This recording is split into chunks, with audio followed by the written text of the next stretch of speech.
Yo, yo, what's up, gamers? Yo, yo, what's up, gamers? That's double Dimitri for you. What is going on, guys? How y'all doing today? You guys psyched for this nice fall weather we're having? Miracle Mage, what's up? Sneeko, what's up? Shadow Gamer, Willem. Gamer Legion winning the major? Say less, bro. Say less. What's up, man? What's up, She-Saber? I hate taxes. I feel you, man. I'll be honest, I feel you. I feel like the only people who don't hate taxes are the people who don't pay them. You know? We're not about that here. Can you pronounce my name? Anant Pandey? Anant?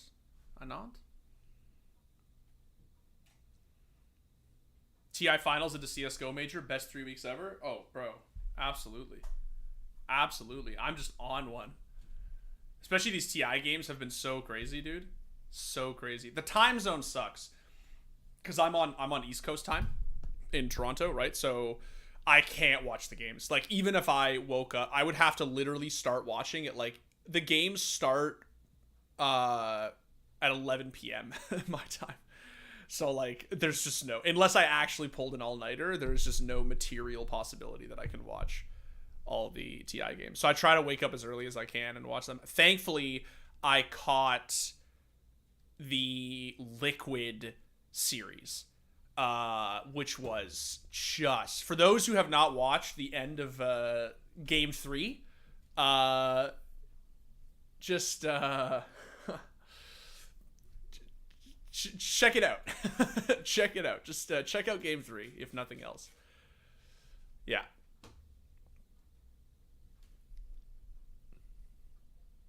Farlig in shambles. I mean, look, man. Like, I feel like that was always destined to happen, right? Like, it's not the guy's fault, dude. Like, it's just like... What game? Oh, Dota 2. The International is going on right now. The Dota 2 World Championships, and they're on a break this week. So the Final Four games are gonna start this weekend. I want to get into Dota, but it seems kind of messy. Yeah, people say that. You know what's funny? I always found League of Legends harder to watch because the thing is that in League of Legends, it just always feels to me like every ability looks the same. Like everything is just a flashy dashy blade thing. The complaint that League players have about Dota is that everything looks like an ultimate. Everything is like, whoa, right? Like there's so much shit going on the screen.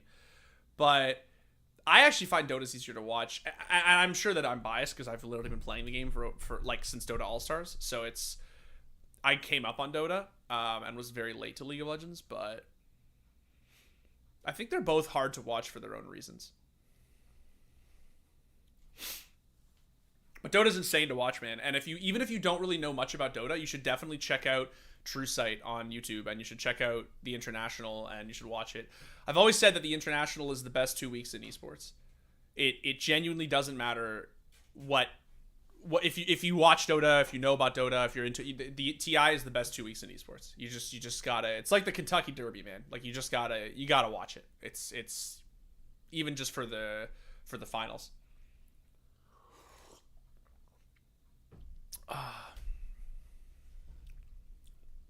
Game 3 rewatch. I wish, bro. Actually, can I watch? I actually don't even know. Maybe I could rewatch it on stream. Like, I don't think they'd really care, right? It's not like I'm watching it live. Like, it technically wouldn't be a watch party. I'm not gonna do it because I know it's gonna happen. But hi, Dimitri. What's up, Boston? Kentucky Derby. Sorry, I'm too European to understand that. Your equivalent, because I'm a very big cyclist, for those who don't know, but cycling is not particularly big in North America, especially Canada. Your equivalent is the Tour. It's like how everyone in Europe watches the Tour, even if you're not really like that into cycling, right? Like you gotta watch a little bit of it, right? Because it's just like tradition. It's like culturally the norm, right?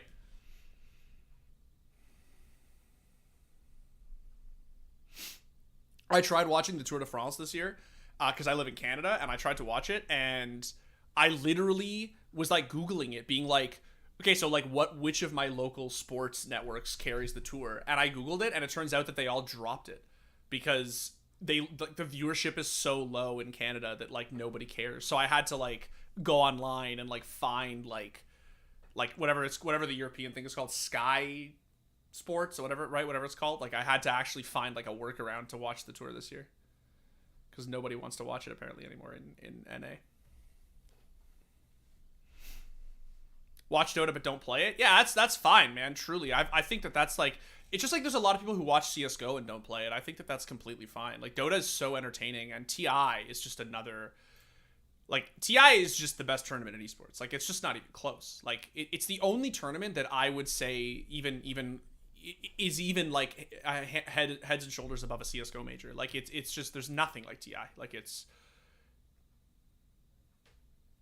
yeah. Bro, Overwatch 2 skins are so expensive. I was good. Yeah, I was looking at that Cyber Hog one I wanted to buy, and it was really expensive. I said that the new Kiriko one is like $50 or something. The new like Halloween one. Stop with the Dota, back to CS, please. Yeah, all right, enough Dota. But it is TI, man. You got to talk about TI when it's TI, and like this TI has been absolutely hype. It's been so sick, so sick. So the plan today is we're gonna start with we're gonna do our Major Pick'Ems, because I have yet to fill. I've been waiting to fill mine out to do it on stream. So we're gonna talk Major Pick'Ems, and then we'll probably talk about some roster stuff. Obviously, do you guys want to talk about roster stuff first? Maybe we should talk about roster stuff first, because I feel like once we start the Pick'Ems, it's gonna be like I'm not saying it's gonna take 2 hours. It won't. I promise. The knife tier list we did last week actually took 2 hours, and almost 2.5 hours. It won't take 2 hours to do Pick'Ems, but it might take like a solid 45 minutes. Like we should take our time. We should talk it through. I also think this major's challenger Pick'Ems are actually hard. I actually think they're hard. I think that they're not. I think there's like a pretty safe route that everybody kind of knows, but I think that there's actually a lot of different ways you could slice it, and I think it's worth talking about. Spent 3 hours talking Major Pick'Ems with my teammates the other day. Yeah, dude, this is a tough one, which you love to see. Don't get me wrong, right? Like you love to see the major being this competitive, but yeah, it's a tough one.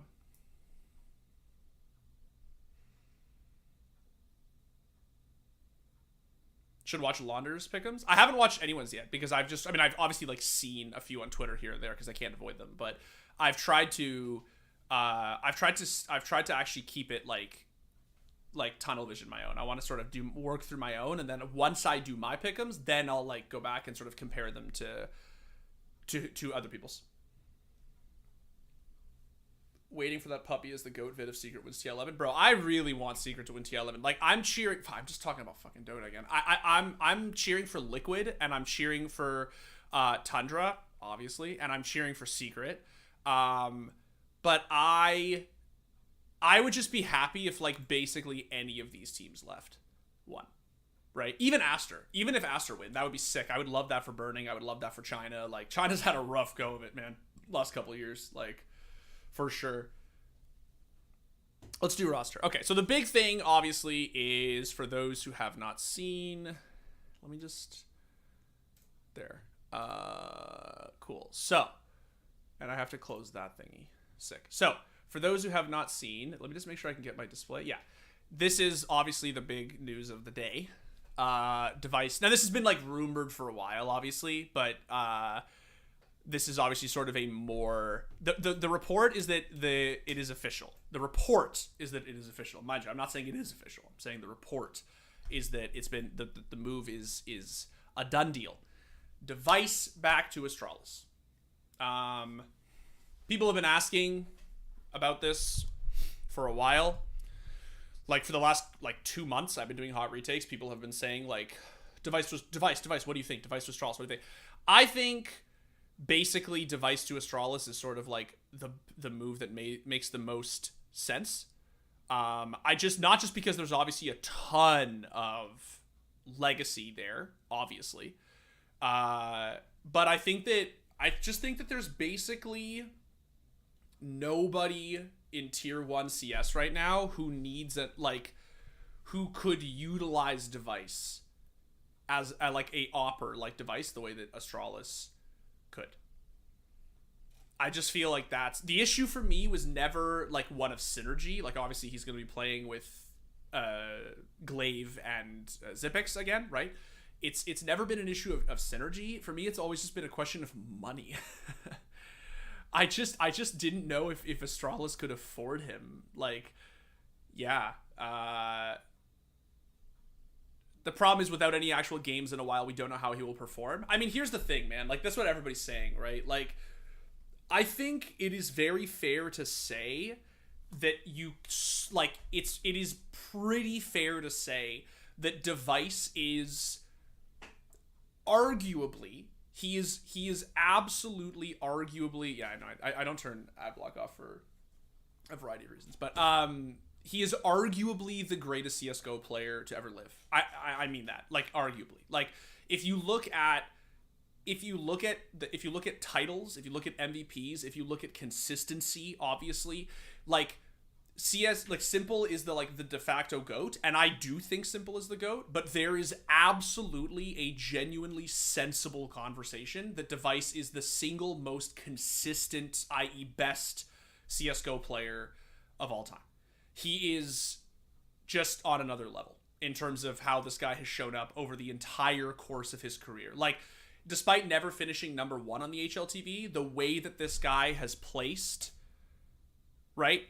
The consistency with which this guy 3, 3, 5, 2, 3, 3, like, it's just crazy, bro. Like, he is insanely consistent. Look at the silverware, look at the 4 majors, 2 MVPs. Like, he's insane. And I think that if this was anybody else who was, like, returning to pro, tier 1 CS, you could obviously say, like, well, we don't know how he's going to perform. And we don't. We obviously don't know how he's going to perform. But I really think if there's, like, actually anybody in modern professional Counter-Strike who has earned the benefit of the doubt, it is Device.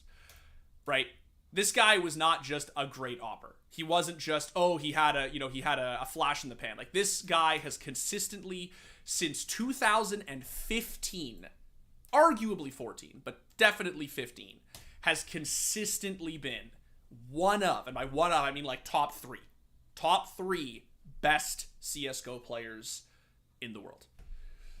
And so I do genuinely think that it is fair to assume that they will, hit a high again, a real high. I'm a huge BlameF fanboy. Like, I've been fanboying him since Heroic.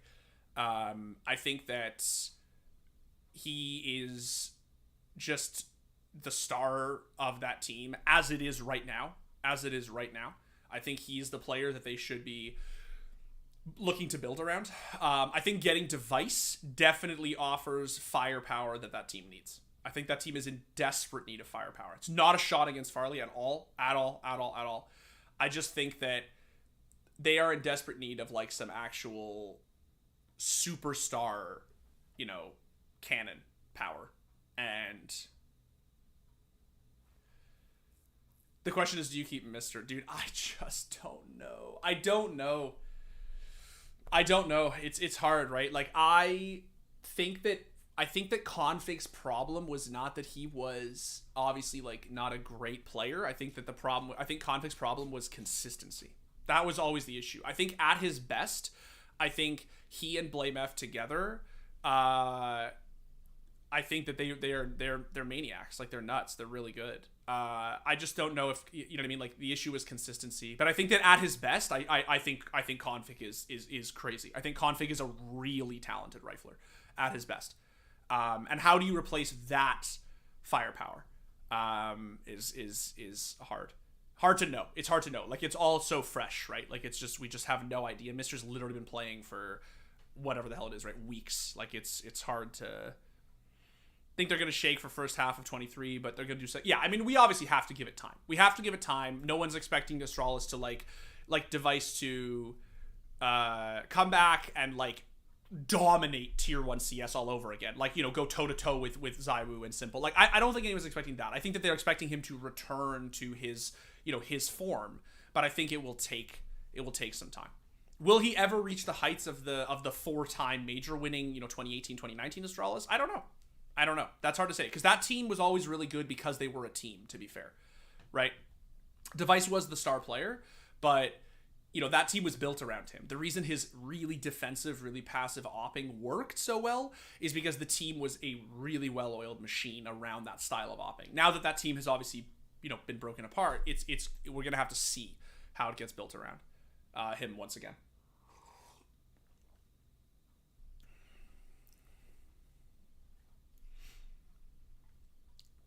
Do I think that Astralis will challenge for top 1 HLTV? I have no idea. I don't know, but I do think that because I don't know if this is even the current the iteration of the roster. Like, we don't even know how this roster is going to shake out. All we know, someone just asked, is he coming back? That's the report that came out this morning. We're just talking about this. It's a Jackson report that came out, and it's been rumored for a while, obviously. It's been rumored for quite some time, so I don't think anyone's really surprised at this. Astralis has one actual good player in Blame F. I think Blame F is the best player on that team, and I don't even think it's close. I'm not talking shit against any of those players at all. Like, the pedigree that Glaive and Xyp9x have is unmatched, quite literally unmatched in professional CS:GO. But I think Blame F is. I have only incredible things to say about Blame F. Like, I just think that dude is the triple threat. He is an IGL, he is an incredible mid-round caller, and holy god does he frag. Like, dude, there are days when that roster looks rough where it seriously feels like Glaive or like Blame is calling and dropping a 30 bomb, right? Like, it just feels like he has to do everything sometimes. And I wouldn't be surprised if he sort of feels like that. Like, if he sort of feels like he needs a little bit of help, you know. He's crazy. I think Blame is a like actual franchise player in the making. I think he's really, really, really good. He offers so much. He offers just so much, right? Like,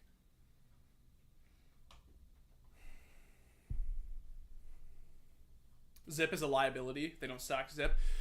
Look, man, I think it's picked up. I mean, this is the thing, right? Like, can I get Xyp9x? I think that it's picked up. I think that, honestly, like, this is around the time when, like, it felt to me like Xyp9x was really sort of, like, let me just get to his actual individual rating, right? Like, it sort of felt to me, yeah, right around here is what I was talking about, right? It sort of felt to me like he had just, like, really fallen off in a way that was, like, it just felt like he just couldn't gel on the team at all. You know what I mean? Like, he just felt like he was really in rough shape. And I do think it's picked up. I mean, it has. I do think that it has actually, and it clearly markedly has. Does that mean that they still shouldn't try to, you know what I mean, like, find a replacement? I don't know. I honestly have no idea. The man's obviously won, you know, 4 majors, right? Like, he's not, I don't think he's, like, a player that you dispose of by any means, like, that easily. And you'd have to ask, who do you replace him with? And did he want to leave NIP after he recovered, or NIP didn't want him playing anymore? I have absolutely no idea. And I would not even pretend to know. I have absolutely no idea. Give Mr. some time and experience to become a top 30 player? Maybe. That's the thing. I don't know. It's way too early. It's way too early to talk about this roster's potential, about whether Astralis can get back to the top. Like, it just is. Like, we just don't know. We just don't know. And that's not a bad thing, right? That's not a bad thing. We just don't know, you know? Like, you see players in the last, you know, year and a half, right? 2 years, we've seen players, you know, youngins come in and, like, really, really, really just do super well off the top. Bit is obviously the standout example, but, you know, like, it's even Spinks now on Vitality. Spinks was always cracked, don't get me wrong, but, excuse me, on Vitality, he's just instantly gelled into this team, right, and became insane.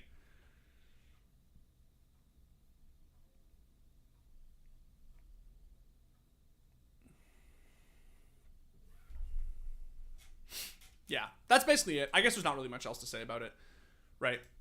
m0NESY was always not. m0NESY, I felt, was basically one of these players who, like, I felt, and I've sort of always felt, like it was just sort of impossible to overhype m0NESY. Like, I just genuinely thought that it was super obvious, even when this kid was, like, whatever the fuck it was, right? 16 or whatever.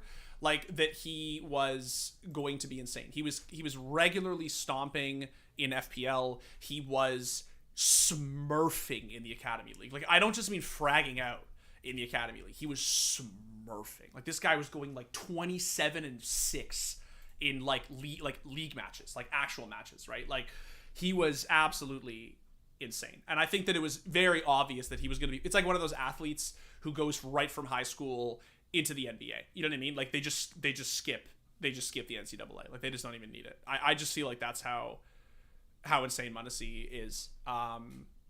He is the best player on G2 right now. If you look at his actual stats, he is, I believe, the highest rated player on... Yeah. He's the highest rated player on G2. He's crazy.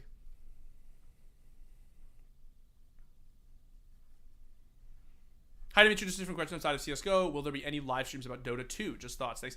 Yeah, maybe, man. Honestly, like, especially with TI coming to an end, you know what I mean? If there's demand for it, like, I'd love to do a post recap on Dota 2 for TI. I've been watching a tremendous amount of TI for the last couple weeks.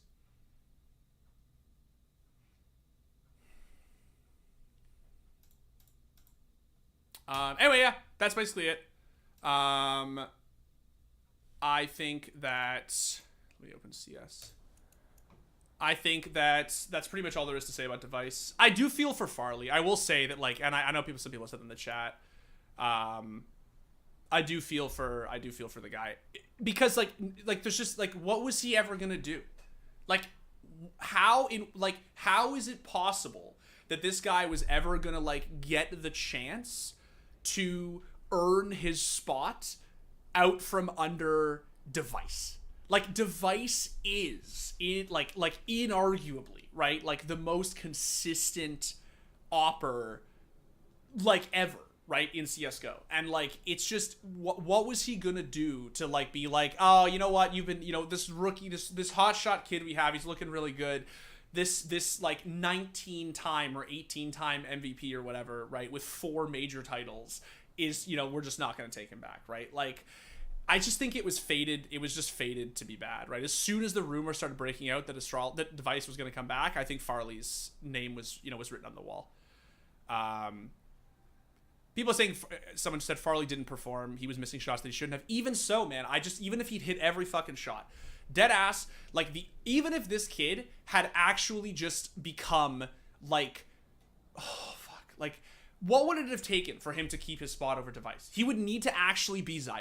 He would need to literally be ZywOo. He would need to basically be in contention for, like, a top 6, top 8 HLTV spot. Like, there's just no other way that they're going to look at this kid and be like, yo, holy shit, we just signed a brand new Danish generational opping talent. We're going to go with this kid instead of DEV1CE, who won 4 majors with us, right, and is arguably the greatest opper of all time, right?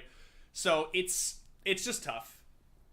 It's just tough. I just think that he would have needed to go so over and above. Nobody actually expected him to be able to outperform, you know, a player of that caliber. Like, I just think it's ridiculous to hold it against Farlig. Like, right? Like, yeah, Madfish just said, when you have had DEV1CE, anyone other than ZywOo or Simple is a downgrade. Like, if they had m0NESY, I could obviously see them being like, you know what, we're gonna go with m0NESY. We're gonna not, you know, we're gonna take the gamble. I get that, but that's what it would take, right? That's what it would take, and I just think it's really unfair to hold Farlig to that standard, right? It's so early in his career, and, like, the pressure to fill that role is just impossible. Like, who could do that, right?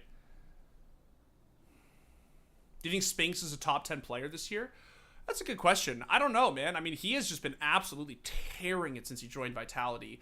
I think it really depends on how Vitality do at the major. which we'll talk about in a second, obviously, because we are going to get to our... Wait, where the fuck am I? Rio. Oh. Let's walk through this. This, to be fair, this is not my pick'ems. I was just putting random shit down. I just wanted to make sure I didn't miss the deadline. Cool. I was not actually, like, these are not my final choices. So, let's talk pick'ems. Let's talk major pick'ems. I think these Rio pick'ems are really tough for Challenger. I think they're going to also continue to be tough. I think... Are those the Flom pick'ems? I actually haven't been looking. I said at the beginning of the stream, I have made a concerted effort to not look at other people's pick'ems because I wanted to do my own first, and then I want to compare them. That's so funny, though. I mean, we're both NA fucking shills, right? So, obviously. Okay, so let's... Do I think Na'Vi and Vitality is on the same level? It's so hard to say that, man, because I think it... Like, on the one hand, I want to say yes, but on the other hand, I want to say, but it depends if Vitality shows up. And that... ipso facto means that they're probably not on the same level. Because, like, I am very confident that Na'Vi will show up. I'm only somewhat confident that Vitality will show up. But I think if Vitality looked the way they did at EPL, they are probably the best team in the world right now. If they look the way they looked at EPL, which was insane. Absolutely insane. They looked so good. ZywOo was just absolutely smurfing at EPL. Have you been keeping up with Siege lately? If so, what do you think about Spoit winning a major his first season? Oh, I have, absolutely, bro. I think Spoit's insane. I think that Rogue run was absolutely incredible. I was so happy for them. I love to see Kanto back winning. I love to see Cryan finally getting his. That dude's really good and deserves a title. I love that storyline. I think it's great. I played against Spoit in the Meme-Invitational last year, and that dude, man, is... cracked. He is so good. It is just absolutely ridiculous how good he is. He reminds me of Bolo so much, man. He really is just a European Bolo. It's just crazy. His mechanics are like on another level. It's just so insane. What the fuck? Kanto's back? Yeah, dude. He plays for Rogue. They won the major in what has to be one of the greatest BO5s of all time. I think the only BO5 that's better than that major BO5 was the famous 18 invitational final. I think that's the only one that's better. I think it's like the second greatest BO5 of all time. If you haven't watched the Kai, you should. It's actually incredible. Even knowing the score, you should watch it. It's basically ZywOo carrying at this point, pretty much like Simple back in the days before Bit and Co. No, man, no. Magisk. This is the thing about Vitality. So let's just do this because it's fair. Vitality. We're picking Vitality, obviously. Vitality, if they look the way they did at EPL, they could actually be major favorites, for sure. Magisk finally found his groove again, and I think that that's the difference maker. We'll talk about Spinks. Spinks is insane, but Spinks has been insane since he joined this team. I think the true difference is the fact that Magisk is absolutely looking like his old self. He is looking like 2019, like 2018, 2019 Magisk. He is just eviscerating people. So if Magisk continues to look this good, Spinks continues to do Spinks things, and I actually agree. Someone said it in chat earlier. Excuse me. He didn't look super hot at EPL. I actually agree. I think that ZywOo carried so damn hard that I actually do think Spinks had a little bit of a, especially in the final, Spinks had a little bit of a trip up. But on the whole, I obviously think that he looks really good. I don't think anyone thinks that he's not like a perfect addition to this team. So, oh, someone's got a mod check. I can't all tab out because I'm going to lose my... Oh, I guess I can. Oh, you know what I'll do, actually? Give me a sec. Where's that thing that I did last week? Full screen windowed, right? There we go. That'll just make alt tabbing easier. And what I can also do is switch to game. And let's see if this... Does this work? I don't know if this works. I forget if I have the allow third blah blah blah thing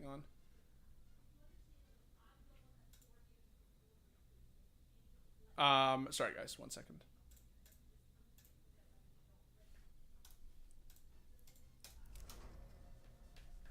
rip. It's fine. We can just go back to display. Okay, so back to Pick'Ems, back to Pick'Ems, back to Pick'Ems. Cool. So watch the difference in rating between ZywOo and the others. Oh, no, I agree. Like, ZywOo is on another fucking level right now, man. You don't have to trust me. You don't have to sell me on ZywOo. I was here talking about ZywOo still being the second best player in the world when Vitality was in the shitter earlier this year. I was out here still saying, homie, ZywOo doesn't fall off. Like, ZywOo's the caliber of player who, like, you can check the VOD, man. I've been gassing up ZywOo since the day this motherfucker came onto everybody's radar, even before Pro CS. Like, ZywOo is the level of player. He's like Simple. He's a level of player who he doesn't have a bad season. He has like a bad map, right? He has like a bad tournament, but like he does not have a bad like year. He doesn't have a bad season. He doesn't have a bad stretch of month. Like, he's just that level of player. And he's just now back at that level where he is just absolutely feeling himself right now. And I think a lot of it has to do with just the team being good. So Vitality for sure is here. People may want to ask, because this may actually be, like, keep in mind, guys, that some people are, first time doing Major Pick'Ems. Why is that Vitality here, if not, why here instead of here? Do I think they're the best team of the Challengers teams? Yes, I do. I think that Vitality is definitely the favorite of all of these teams. I think most people would agree. I don't think that's a hot take at all. The reason you don't put them in 3-0 is because you never put the team or the teams who are guaranteed to go through, which, like, if there's any team here that's basically guaranteed to go through, it's Vitality. You never put them in the 3-0 because BO1s are BO1s, man. BO1s happen, right? Shit happens. People get thrown for loops. Even the best teams get upset, right, by like an IHC, right, or a 0-0 nation. So we don't put Vitality in the 3-0 because there is a chance they actually drop a game. There is a chance they don't go 3-0. There is virtually no chance they don't make it through. So you always put them down here because you just want to take that check mark and you want to just guarantee it. So Vitality is going to be the first one. In terms of the second one for me, that I think in terms of going in order of like who I think is the most cracked, I think it's probably fair to say that it's Cloud9. I think Cloud9 are nuts. I think this team is really, really, really consistent. That's the thing that stands out the most for me about this roster. I think that they are really, really like there are teams here, and we'll talk about them in a second, who I don't always think can sort of, I don't want to say be counted on, but like, that you get to, you can kind of, I don't know if they're going to show up. I don't know, how hard they're going to go. Like, I think that's sort of fair to say. I think that, in my opinion, I think that Cloud9 are basically shoo-ins. I don't really see a world in which they don't go through. I think these guys are they're just nuts. Yeah, they're really good. I think it's these two are pretty much, I think, on everybody's. They should at least be on everybody's pick'ems. So, okay, Cloud9, Vitality.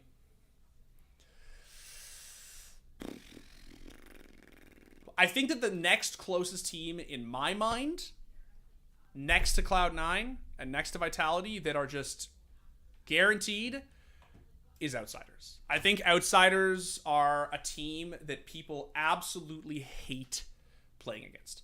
They hate playing against them. Especially without Yakindar. I actually think that they were probably a better team with Yakindar, but I think they were in some ways more frustrating to play against now. Their play style, like James opping, is obviously very tedious and annoying, and like that's the save play style. And I just think that Outsiders are a really, really, really good team with a very good handle on their own meta, like the way that they play the game. And I just don't know if other teams in the challenger stage are going to be able to outwit like this sort of like very boring, long, economic play style of Outsiders. I think at later stages in the tournament, I for sure think teams are going to be able to dismantle this. But I think at this stage, I think it's pretty safe to say that Outsiders are going to find a way through. They're just a really good team. And say what you will about Jame, and say what you will about, you know, Outsiders. I think that they are, and however entertaining they may or may not be to watch, they play to win. There's no question about that. They play to win, and they're very good at it, for sure. Yeah, so I think, honestly, for me, at this point, is already when things start to get a little bit hairy. I honestly do, if I'm being perfectly honest. I think that the next choice for me absolutely would have been Furia. I think Furia, last major, right, they were a Legends team. Correct me if I'm wrong. Like I don't think I'm mixing up Stockholm with Antwerp, but somebody can correct me in chat if I'm wrong. You know, Furia are obviously very, very, very, very, very good. They have been good for a really long time. I think Furia are extremely consistent. I think that they are extremely dependable. And I think that, one second, let me just my chat is not pop out. There we go. I couldn't see what you guys were saying for a little while, and I want to make sure that I'm not just talking to myself. Cool. Okay. Cool. Sorry, guys. My OBS chat froze, and so that's why I was not. I'm just gonna catch up. Hardest major to predict in a while, in my opinion. Not a clear favorite. I agree. I think it's a very, very hard major to call. I think even by doing these pick'ems, I think it's actually very tough. Yeah.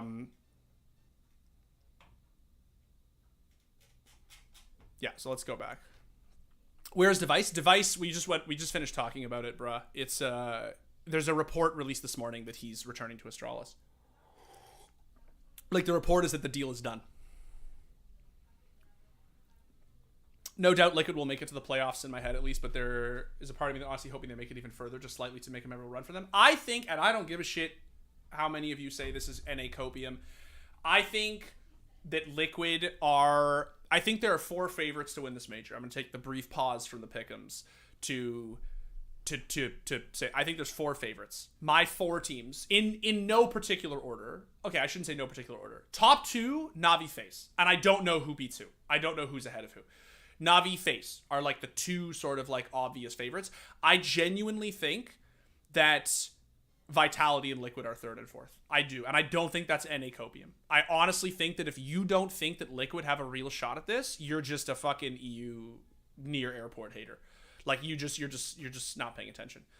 Liquid are crazy, dude. They look so damn good right now. And as long as they don't do the NA thing at majors, and they don't do the Liquid thing in particular at majors, they will do well. They could even do really well.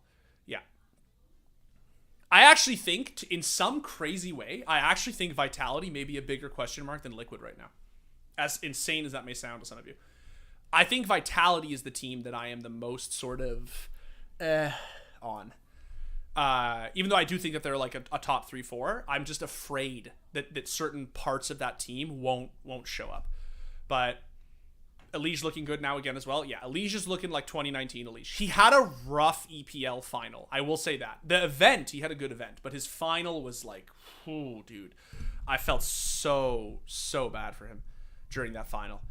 Like, we've all been there. Like, we've all been playing, you know what I mean, like matches, either like matches or like even just pugging with your stack or your friends, and you just can't hit a fucking beach ball, right? Like, you can't hit the side of a wall, right? Like, everybody has those maps. Everybody has those days, and it just really felt like Elige just was not... He woke up on the wrong side of the bed that morning. He just wasn't hitting his shots. I picked EG for my TI win prediction, not trusting NA anymore. Yeah, I mean, as soon as I saw that EG finished first in the group, I knew they were going to go in the first round, bro. I knew it.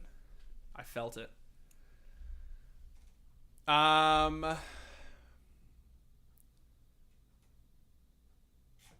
So yeah, back to this. Furia. So here's my thing about Furia. Here's my thing about Furia, man, and this is why I think it gets really hard. I think these top three, shoo-ins. Actual shoo-ins. I think that these three are guaranteed. You're going to get your 3 points right here. Here's where shit gets tough. Furia should be a shoo-in. The reason I don't know if they're going to be a shoo-in is actually twofold. One, I think that of the 3 Brazilian teams that people are really honing in on, Furia, Imperial, and 00 Nation, I think this is the team that the Brazilian crowd advantage could work against them. I think that everyone expects Furia to be the best Brazilian team. I think people expected them to be a fucking Legends team. Obviously, Liquid, are Liquid. I don't think anyone thinks that it's like unacceptable or something that they didn't beat Liquid. Like Liquid look stupidly hot right now. But Furia is... I just am afraid for Furia. I'm afraid that the Rio Major and the hype and the home team event, it's just going to get to them, and that they're not going to be able to pull through. Now, I'm not saying I'm not going to put them in my pick'ems, but I do genuinely think that this is tricky. Because if you're Coldzera and you're playing a major for the first time in whatever the hell it is, 2019, right, was the last time he played a major, I think that you have the crowd behind you. You are going to get there. Nobody fucking expects you to actually, like, win in the real sense, right? Same with Imperial. Like, nobody expects Imperial to, except, like, real Brazilian copium diehards. Nobody is expecting Imperial to, like, actually, like, win the major, right? So, I think that these two teams, the home crowd advantage could really help them. I think Furia are the only ones who might actually find it suffocating. Because I think there's this expectation they're going to win. Yeah, Ryan just says K Serrato has been playing really well. Dude, K Serrato is cracked. That dude is, and I'm the biggest Art fanboy in the world. Like, I really, really love Art. He is and forever will be my favorite player on that team. But, like, I just think that K Serrato is absolutely, absolutely insane. Yeah. And I just don't know if the roster is there. I don't know about you guys, but I just really, like, in some ways miss Henny Furia. I miss the 2020 Furia. I just felt like that Furia was my Furia. I felt like that was the Furia that, like, really looked just so damn hot, man. They looked so damn good. And I'm not saying this team isn't great or doesn't have the potential to be great, but I just think that I'm a little bit on Furia. I'm still going to keep them here because I do think that it basically is it is one of the safest choices. But I think it's tricky. Now, I think from this point on, the way that your pick'ems are going to shake out, even from this point on, the way that your pick'ems are going to shake out, I actually think somewhat, and I may take some heat for this, but I think that it depends somewhat on whether or not you are a European.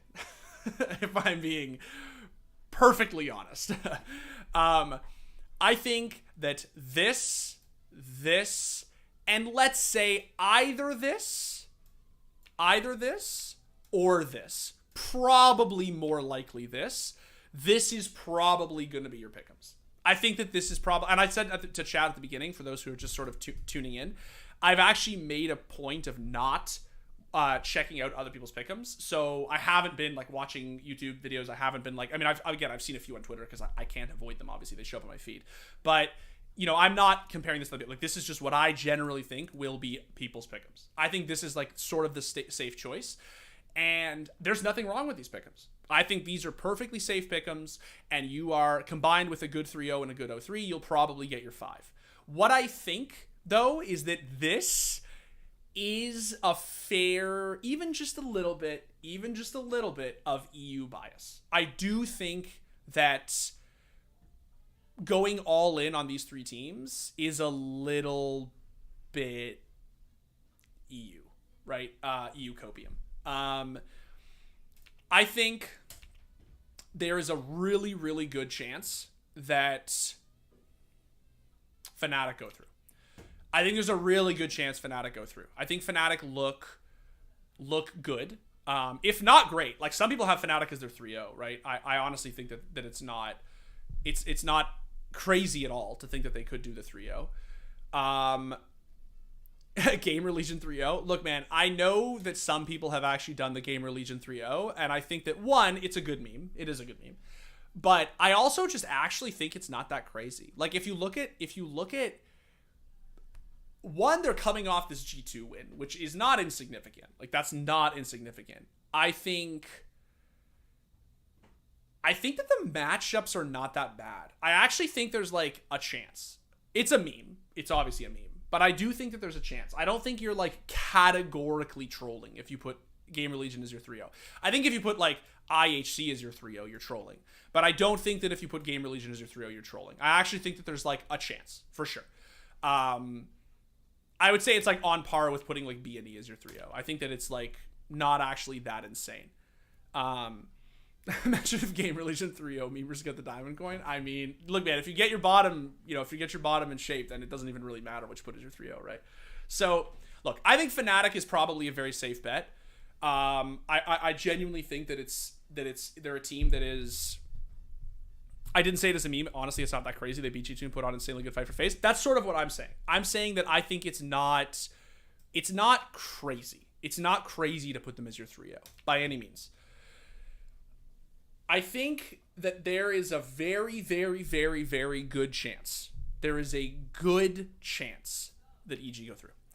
I don't think it is full-on fucking NA copium to say that this team can't go through. I don't. I think Cirque, and that's that's like Nealon has obviously shown that he's an exceptional pickup for this team. I think that Cirque is back. And I think Cirque being back is definitely the difference maker for this team. Yeah, now I'm going to hear it in chat. Copium overdosed copium. Look, man, I'm not saying that it's a safe pick. And honestly, I think putting EG as a 3.0 is probably a better pick than putting them through. What I'm trying to say is that I don't think people should write this team off. I seriously don't. I think EG are a real team. And I think that people saying that like a BNE or a Mouse, even an OG being like a guaranteed safe pick over Evil Geniuses, I think that's cap. I don't think that it's that simple. Like, I think EG, when they play well, they play really well. Really, really well. I smell copium. Look, there's obviously a little bit of copium. I don't make any, I don't hide the fact that I'm an NA fanboy, obviously. But EG aren't as memeable as Stockholm. Bro, I can pull up the tweet. I want, you know what? Let's do it. Let's do it because I want chat to know that I'm not bullshitting. Give me a second. I want chat to know that I am not bullshitting. Have to find it. But I actually...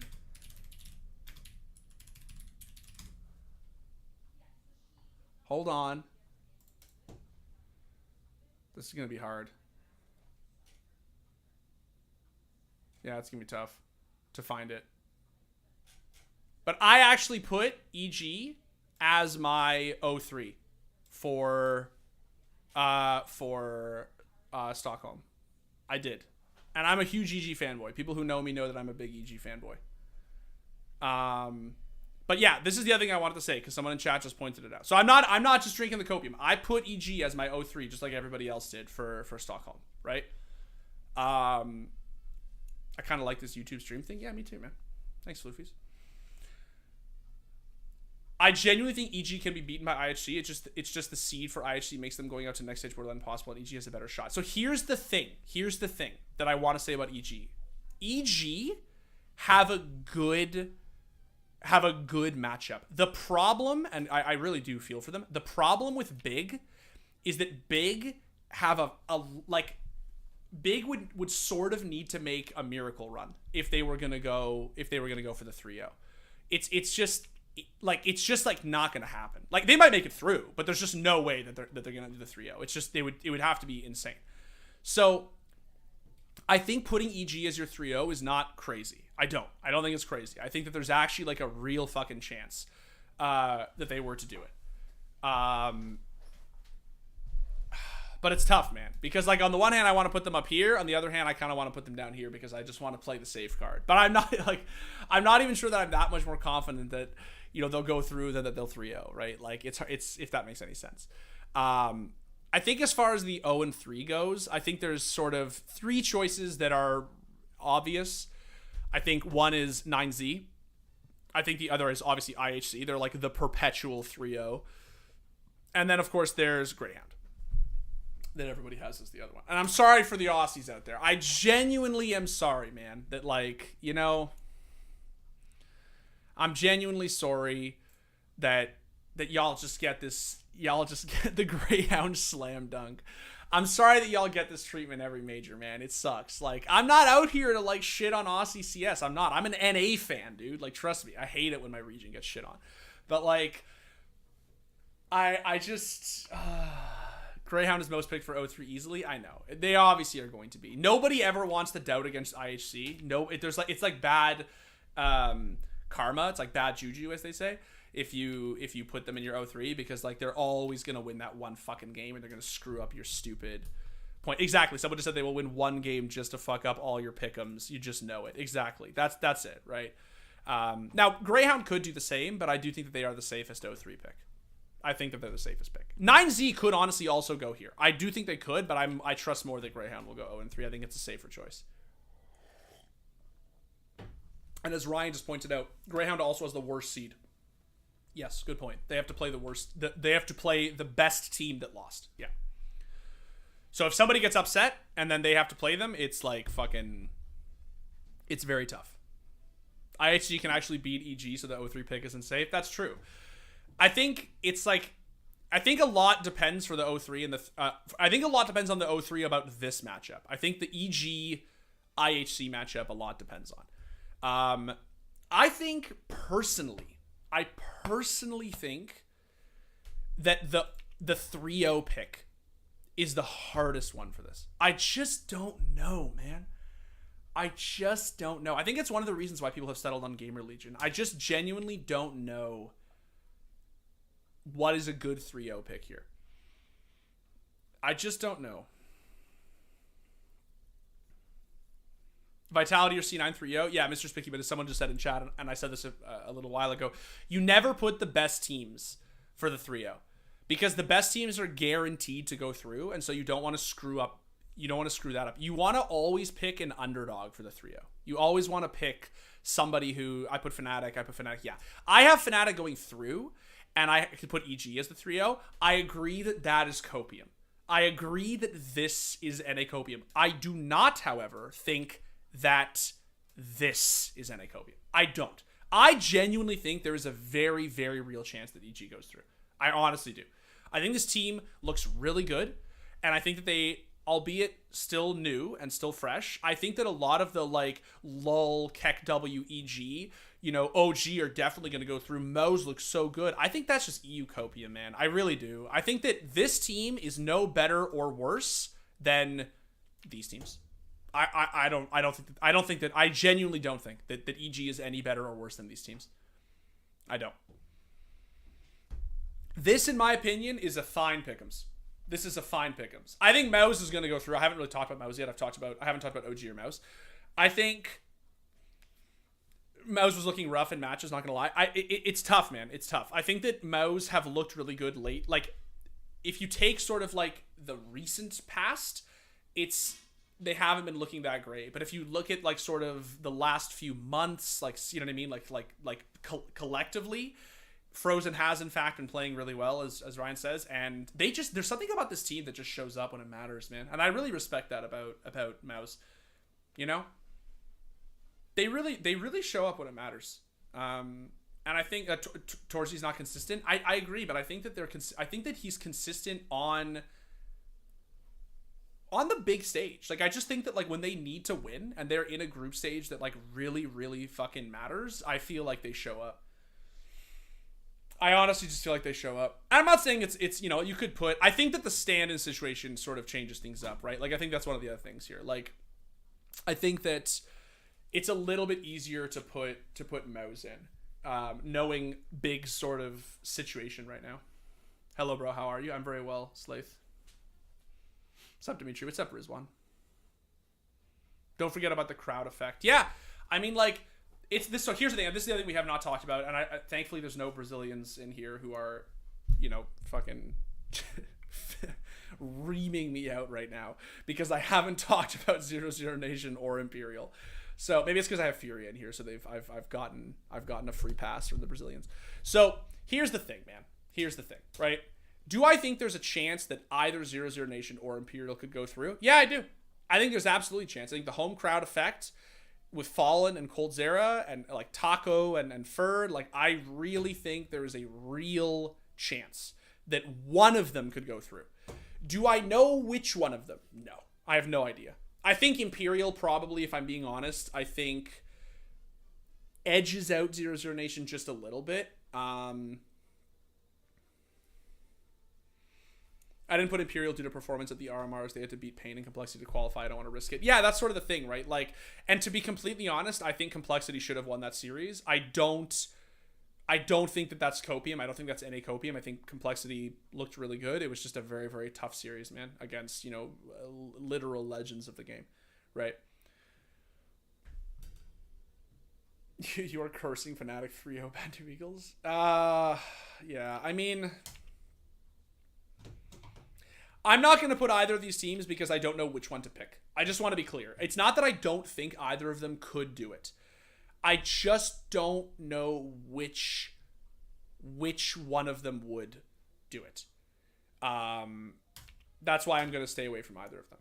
Someone just pointed out very aptly, or Ryan pointed out, that Fnatic has to play C9 first, right? And this is the thing, like, I think C9 could drop to Fnatic and make it through. I just don't see a world in which C9 don't make it through, but I obviously could be wrong. We could all be wrong.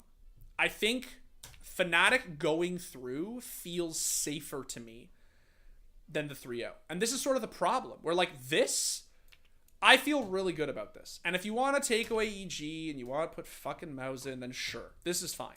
I feel good about this. I feel good about all of this. I just don't fucking know what to do here, which is why I ended up with this.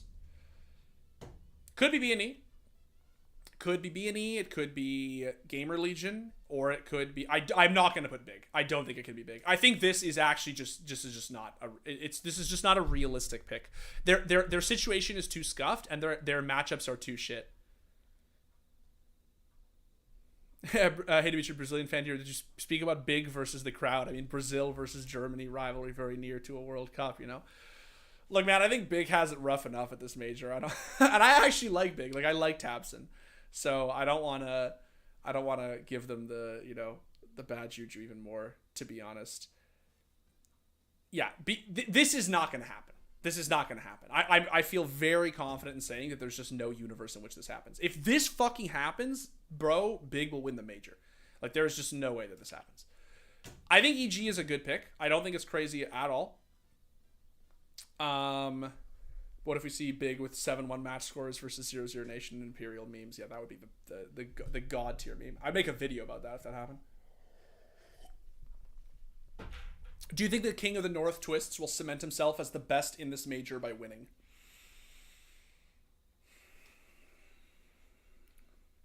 I think it's really interesting to think about what it means for Twist's legacy if FaZe do win this major. He's already, I think, cemented himself as the greatest NA player of all time. He's obviously a major winner and a slam winner, which Stewie is the only other player from NA who's done that. The difference is that Twists has, I believe it is a Kato, right?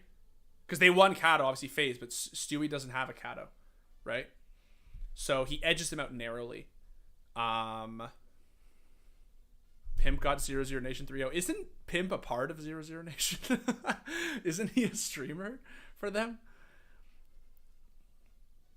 Yeah, he's 00 Nation partner streamer. Yeah, that's what I thought. Yeah. Look, I mean, do I think it's going to happen? No, I don't think it's going to happen. I think that this is actually a better pick than 00 Nation. I think that even this is a better pick than 00 Nation. I don't know how I feel about Gamer Legion being better than 00 Nation, but I sort of feel like I have to do EG, man. It's just this is now my NA copium. Launders surprisingly chose 9Z as 3-0. Interesting. Look, man.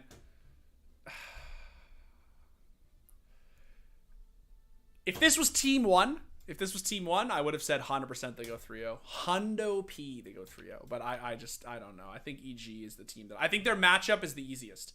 This is how I'm offsetting the NA copium. is that I think that they'll easy dub against IHC.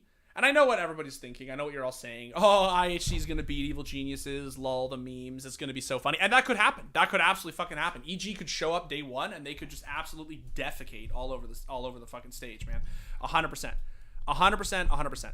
But I think that if we're being realistic, I think we can say that EG will beat IHC. And then they go, before you know it, they're up 1-0, right? So wait, so you're going with the EU Pick'Ems? I'm going with the EU Pick'Ems, but with EG as my 3-0. That's what's offsetting the copium. That's what's giving my requisite necessary NA copium. Is I think that EG as a 3-0 is I think this is very, very, very solid. I think this is very solid. I want to see NAF win a major. Bro, I would love to see NAF win a major. That dude deserves it. That dude is absolutely insane.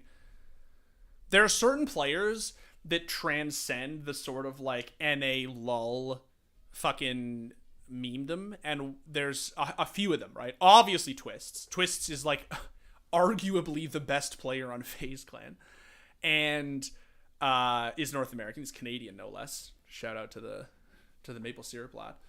And then I think the other ones who really, really, really stand out are Elysian NAF. NAF is, are there any NAFers in chat? It always feels so damn good to be a NAFer. I just think this guy is like on another level, man. He's so damn good. Serious Sloth. There we go. Sloth gang, rise up, guys. Absolute NAFers. Let's go. NAF's nuts. I think that NAF is one of those few players, like Elige, obviously it happened with Twists, where if for some reason NACS blew up tomorrow, a European team would sign NAF. I just think he's actually that insane. Like, there's no question that, like, if, you know, an English-speaking EU team needed to fill a slot, like, for sure, they would sign NAF. He is world class. What do you mean you can't take away what Stewie has done? What I'm saying is that Twists has done more. That's what I'm saying. Stewie was the NA GOAT for years, man. But I think that now, I think it's fair to say Twists has superseded him. He has everything Stewie has, the slam and the major, but he also has a Kato. And if he wins another slam or he wins another major, then it's just not even a conversation anymore. Hey, Dimitri, how's the 5'11" height doing for you? I don't know. You tell me, buddy. I'm 6'5". Navi will win? They could. Twist is already the best in NA. I'm now looking up to his legacy in terms of EU players out there. Oh, yeah. No. Twist is actually outperforming, like, the vast majority of European players now. Like, the only EU players who can just, like, safely say that they're trashing, not trashing. Like, the only EU players who can sort of keep supremacy over him are, like, Simple and Zywoo, basically, right? Yeah. Twists is very cool. We only have nice things to say about Twist here. He's also extremely sweet. I think I've said this on stream before, or like in videos before, but I interviewed him when we did the story of Twists back in 2019, and I interviewed him for like an hour, and like he and I just sat down and just did like a long like feature length documentary interview, and he is actually so kind. I said for years that Twists was the nicest pro player in like any esport that I ever interviewed. Twists is the kindest, sweetest guy. He's just absolutely so lovely. Like he really is just an absolute darling. He's a really sweet dude. Who is the best IGN in your opinion? Do you mean who has the best nick or who is the best in-game leader? Twist is so Canadian. He's super sweet. Yes, I can confirm. Which is funny because he's from British Columbia. So for those who don't know, he's from the west coast of Canada, right? And that is sort of, I'm from the East Coast. I'm from Toronto. So, well, I'm not from the East Coast. The East Coast is the East Coast, like Halifax. But I'm from the eastern side of Canada, from Toronto. So people in the West Coast are generally thought of to be like not particularly stereotypically Canadian. Like when I went to Vancouver, I found everybody there to be way more like Californian than Canadian. They strike me as like Californian wannabes. They don't strike me as like Canadians. And Twists just defies that stereotype for me. Like Twist is like the most Canadian guy that I've ever met from BC. He's a very, very lovely guy. You're from Kelowna? You're from hometown? That's awesome. Yeah. Yeah, I know a few people from Kelowna, and obviously Twist being one of them. I mean, I don't know no Twists, but I did, as mentioned, interview him that one time and had a lovely, lovely time with him. Hope you're having a wonderful day, man. I love the content of your channel. Thank you so much, Panda. I hope you're having a great day too, buddy. Best IGL in your opinion? Ooh. Well, I think that there are like sort of two like obvious answers right now. One of them is Kerrigan, obviously. I think the other one is Apex. And I think I would still rank Apex above Electronic. I think that Electronic is still sort of coming into his own.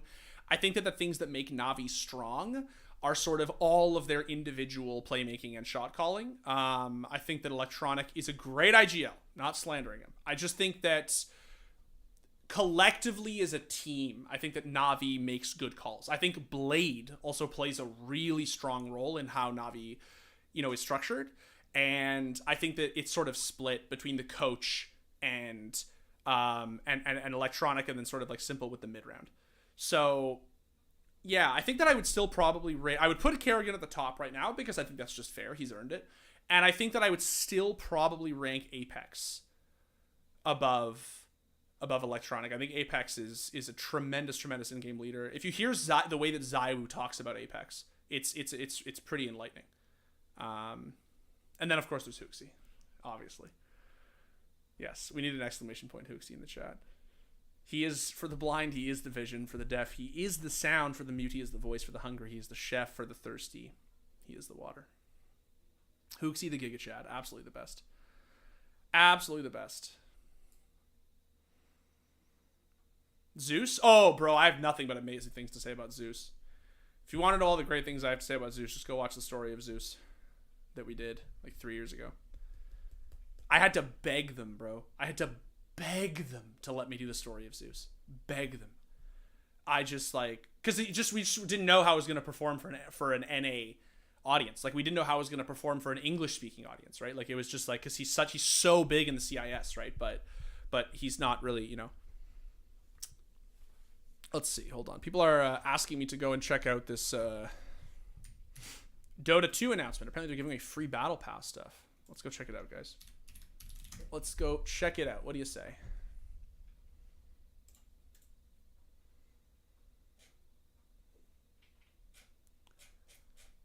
Can't see it. I probably missed it. Dota? Am I looking up the Dota? Love the content of the knife ranking. Thanks, man. Really appreciate that. I had a lot of fun doing that. That was one of my favorite streams I ever did. So makes me extremely happy. Dota 2, did they announce it? Like, is the official? Oh yeah, announced the International 22 swag bag for all active Dota customers. Cited by choice reason of Dota by claiming your free Arcana. Oh, people kept saying Arcane in chat. I was like, what the hell do they mean? Did they mean like the currency? A free Arcana battle pass and access to Dota Plus, bro. That's sick. So let me, for those who haven't seen it. Also, I'm sorry for all the CS people in here. But we're going to talk about Dota for a minute. Any available Arcana. What? That's fire, dude. And you get free points. 24 levels if you already own a pass. And you get one. Oh, guys. One month of Dota Plus. What? That's the real prize here. Holy shit. 1 month of Dota Plus. Fuck.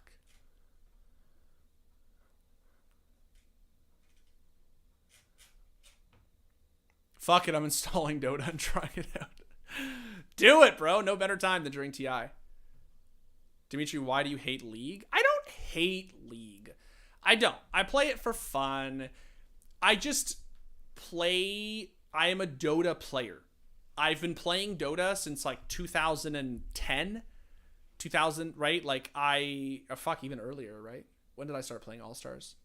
I started playing All-Stars in high school, when I was in high school.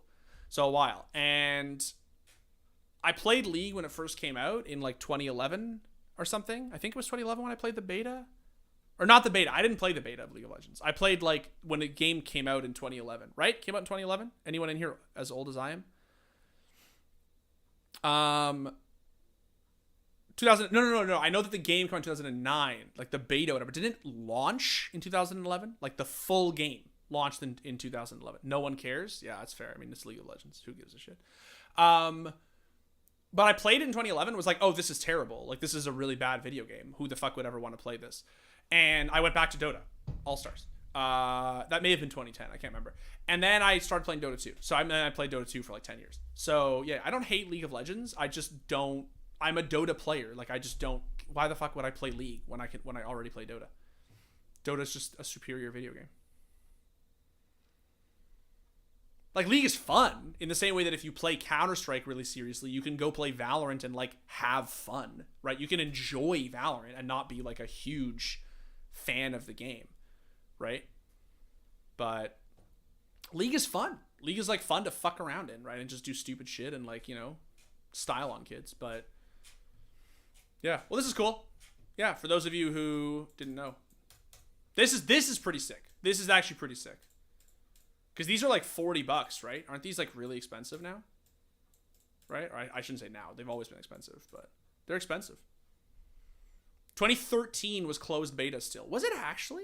No. Dota 2 was closed beta. I'm saying for League of Legends. Didn't League of Legends launch in 2011? Maybe I'm wrong. Anyway. Oh. Thoughts on device? I honestly talked extensively about it at the beginning of the stream. Basically just think that it's sick that he's back. I think he's a great fit for Astralis, but we have absolutely no idea how that team is going to perform. We'll have to just see. Okay, so this may be tricky because I actually, and I mentioned this on Twitter the other day. Here we go. I had some weird hiccup with my, what's it called, servers, the Eden servers, where I got fucking banned from the Eden servers for having a quote-unquote unfair advantage. In other words, it thinks I cheat. Like, it thinks I have wall hacks. By the way, I have absolutely zero warm-up here, guys, so this is going to be... Of course it's close, right? Is the device thing true, though? I still don't kind of believe it. Look, the report says the deal is done. That's all I can tell you, man. I genuinely don't have any insider information. I have no idea. All I know is there's a report saying that the deal is finished and that he is going to Astralis. I hate this tarp so much, man. I hate that tarp so much, dude. I really, really, really fucking hate it.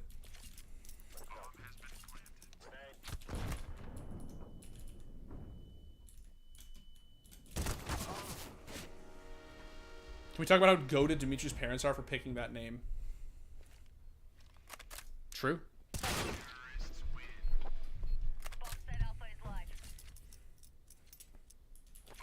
That's cool, finally seeing him back. Yeah, it would be sick, man. I think everybody wants to see Device back playing CS, obviously. I'm telling you, man, I hate this tarp so much, dude. I really do. I really hate it. There's not many things I hate about Vertigo, but I really, really don't like that tarp. It pisses... I just feel like it needs to be more wall bangable. That's my issue. Oh, you scared the shit out of me, bro.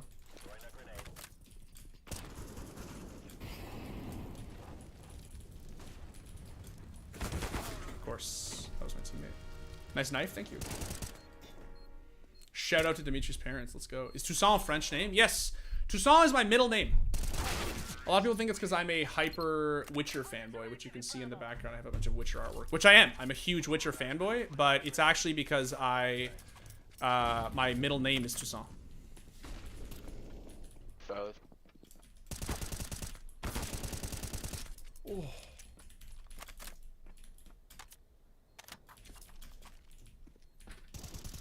Nice, bro.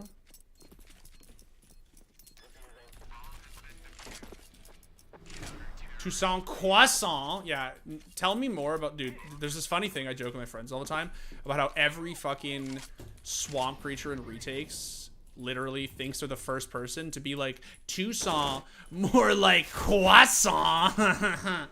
Yeah, no one has ever made that fucking joke before. It's literally how I know that somebody has one brain cell. And that one brain cell is just working so hard, you know, to come up with this nice little quip.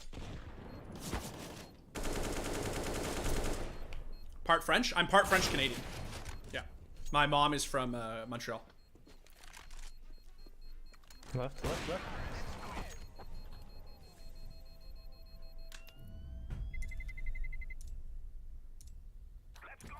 1080p enjoyer? Absolutely, bro. Native for the win. I was playing on black bars last week, and it was kind of fun, but... Speaking of croissant, I actually didn't know this, Josh, that Sojourn has a voice line of her just saying croissant in the most Anglo way possible. That's so funny. That's so funny. I actually didn't know that. I should actually, like, clip that soundbite and, like, make it, like, my sub sound or something. That's so funny. Sensitivity is 1.9 at 400 DPI. I hate overpass retakes, bro. I hate overpass retakes. Sort of generally just don't really enjoy playing overpass these days, but retakes in general I just hate. I just feel like the spawns are never right. Weird as it sounds. I love you, Dimitri. It just... Thanks, dude. It just feels like... Yeah, see? Like, if I had actually swung that, see? Oh, I might not mean to be on burst.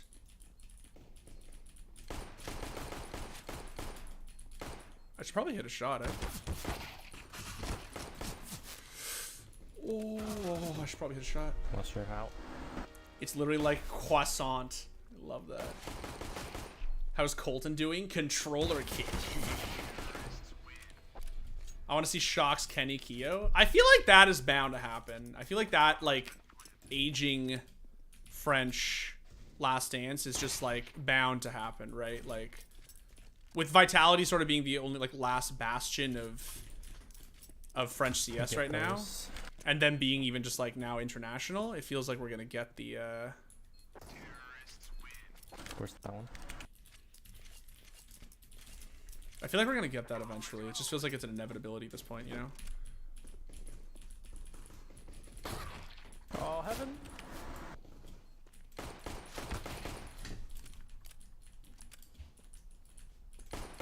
Oh, I almost had him. Navi easy Rio Major? I mean, that's sort of the hope, right? Like, I think there's a chance that Navi could just be on one man and they could just go ham, you know?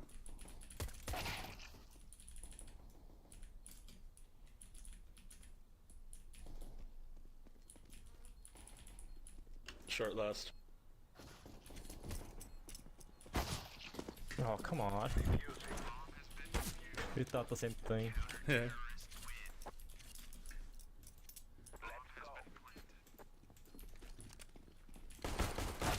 Two graffiti. Grand final Navi versus Vitality BO5. Dude, I would kill for that. I would actually kill for a simple Zaiwu Major Grand Final. That would be that would literally be the CS stream. And like if that happened at a major the size of which like we're gonna get in Rio, I honestly that could actually just be the craziest Major Grand Final of all time. Absolutely. Absolutely, that's possible. Oh man, I really 77. Fuck man. I'd like to see Imperial win, but I am on Hopium overdose. I mean, that's pretty much me with Liquid right now, if I'm being completely honest. That's basically where I'm at. I just want to see them perform to their best, and I want to see them win, but I have absolutely no idea if it's, you know... Oh, I really thought you were holding that, dog. Really thought you were holding that. I really feel like that was first contact on you. Hype W spray control? I know, right?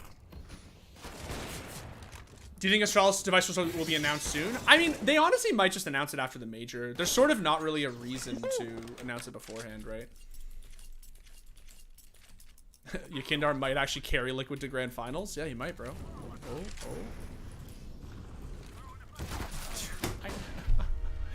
I said it at the beginning when I loaded this. I really feel like overpass retakes is just spawns. I really feel like it's just spawns. I like quick, fast spawns. The problem is that it doesn't even feel like it's quick, fast spawns. It honestly just feels like you get obliterated by pure luck. Like, you just literally get a great, like, I'm gonna peek this guy and he's just absolutely pinched, or, like, or not. One bank. If a leash pops off, easy major for Liquid. I think they all need to pop off. I think that OC needs to have a big major, and I think he's the only one that I'm sort of, like, that I'm just, like, sort of kind of not really sure about, if I'm being honest. Not because I don't think OC's really good. I've talked about this on stream before. I just think that OC is, like, top of the list in terms of, like... Bank. What is that molly? What is that molly? Thank you. Oh, welcome. Molly's where I'm going instead of where I am. I love it. Does the primal urge to spin the butterfly around every second decrease? No, it gets worse, bro. That's why you shouldn't buy a butterfly knife. OC better than Farlig? Yeah, I think that's true, but I don't think that's honestly particularly controversial. I know.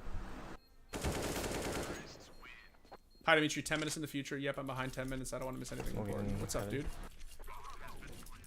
Dimitri, 10 minutes in the future will say hi, I promise. Dude, I am just like...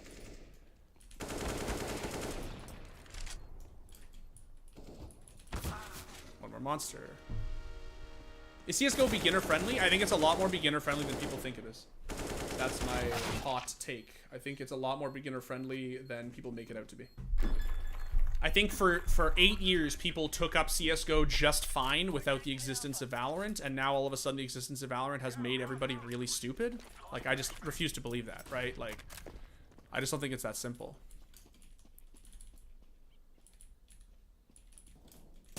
Oh, no way I whiffed that.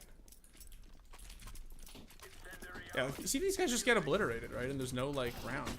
I sort of low-key think Overpass is, like, I wouldn't say it's the worst retakes map by a landslide, but I just sort of low-key don't think it's a very good retakes map, considering how good the actual map is. You know what I mean? Like... Alright, they're both so lit, dude. Yeah, I just don't think it's a particularly good map. Retakes. It's like Ancient. I love Ancient, by the way. Like, I'm a huge Ancient fan. But, like, I just don't think I don't think that the retakes is that great, mostly because of the spawns. It just feels to me like, again, like I just, right, I spawn into death. Like, it's just, it just doesn't feel good. Best map for retakes is Dust 2, in my opinion. No, the best map for retakes is Cache. The best retakes map is Cache, 100%. I think Dust 2 is good, though. I usually vote, it's like Cache, and then, like, Dust 2 Vertigo is sort of, like, in and around my next pick. But I think Mirage can be good. Like, look at us, man. We're just getting fisted by this. Like, getting fisted. Is Stair the next Matches? I mean, I think he's really good, dude. I think he's really, really, really talented. But I think a lot of those heroic riflers are nuts. Like, Testis was popping off, like, 2 days ago, bro. He was so good. Like... Doesn't blind him, eh? Cool. What type of player / role benefits from keeping the A4? Bit. If you are bit, you are so cracked at rifling that you are allowed to use literally whatever rifle you want. That's the only exception that I've seen. Memes aside, I think that the only role that I ever think the A4 is genuinely really good for is if you play, like, first oranges on Inferno. I think first oranges on Inferno is, like, actually really good, and then I think basically everything else is you should just take A1S. Thanks, bro.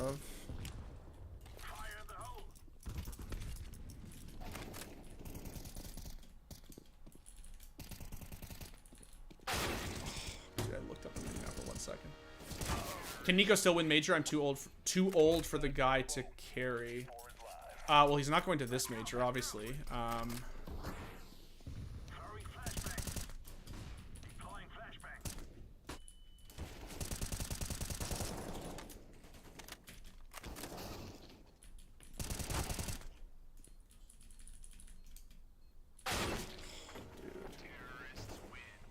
Those were the days when the A4 was superior. I agree. I actually miss the days when the A4 was better. I think that the A1S is sort of brain dead. I really don't enjoy it, to be honest.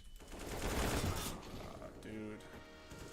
I really don't like the spawns on Spectre for Overpass. Truck. Ironic how Alexi and Nexa both make it to the major, but Hooksy doesn't. But dude, hold on though. Like that, I get what you're going with that, but like you can't blame Hooksy for that, man. It's not his fault, right? Like he got an opportunity to come in and IGL G2. Like what the hell is he gonna do? Say no? Like obviously he's gonna take it. And he did his best, man. Like, right? Like, oh, you really need to open that, but all right. You really just had to open that, homie. I don't know what the hell you're doing. My opinion on Hooksy, I think Hooksy has an impossible job. I think his job is just like, he has just the most difficult order in Counter-Strike, right? I'm gonna be honest, man. I kind of want to just play fucking... I just can't join anything else because of this stupid Eden bullshit. That's deathmatch. That's this stupid server here. There we go. I mean, Inferno's dog shit, but...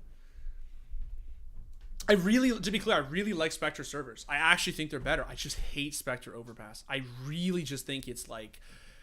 I really just feel like I'm DMing. I just don't think that there's like any aspect of like taking a 50-50 gunfight ever. And at some point it just kind of gets boring. Hooksy's still in G2? Yes, he is. He is.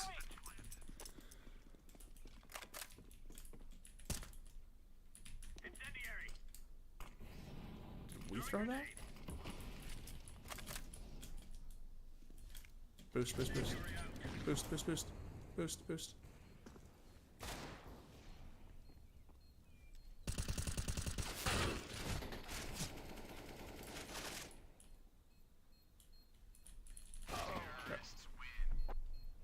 The score CSGO servers when? We are looking into it. We are actually looking into it. Trust me when I say that if I could do... Is it? Yeah, I'd say. I really just want my own retake servers, man. I want to run it the way I want to run it.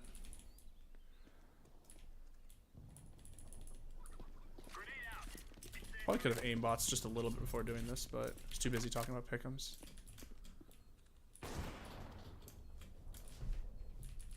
No idea where it was.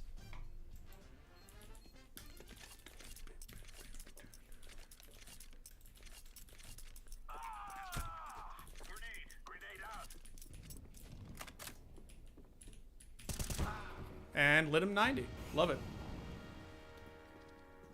Getting opt on Inferno retakes, man. Name a more iconic duo. If G2 comes and gives you the director of CS role, how would you fix the team or roster? Dude, I have no idea. I genuinely have no idea. What I will say is this. I don't think it is particularly consistent. I will say this. I do not think it is particularly consistent that a player like ZywOo can play... I'm going just chatting for this because this has been on my mind for a while.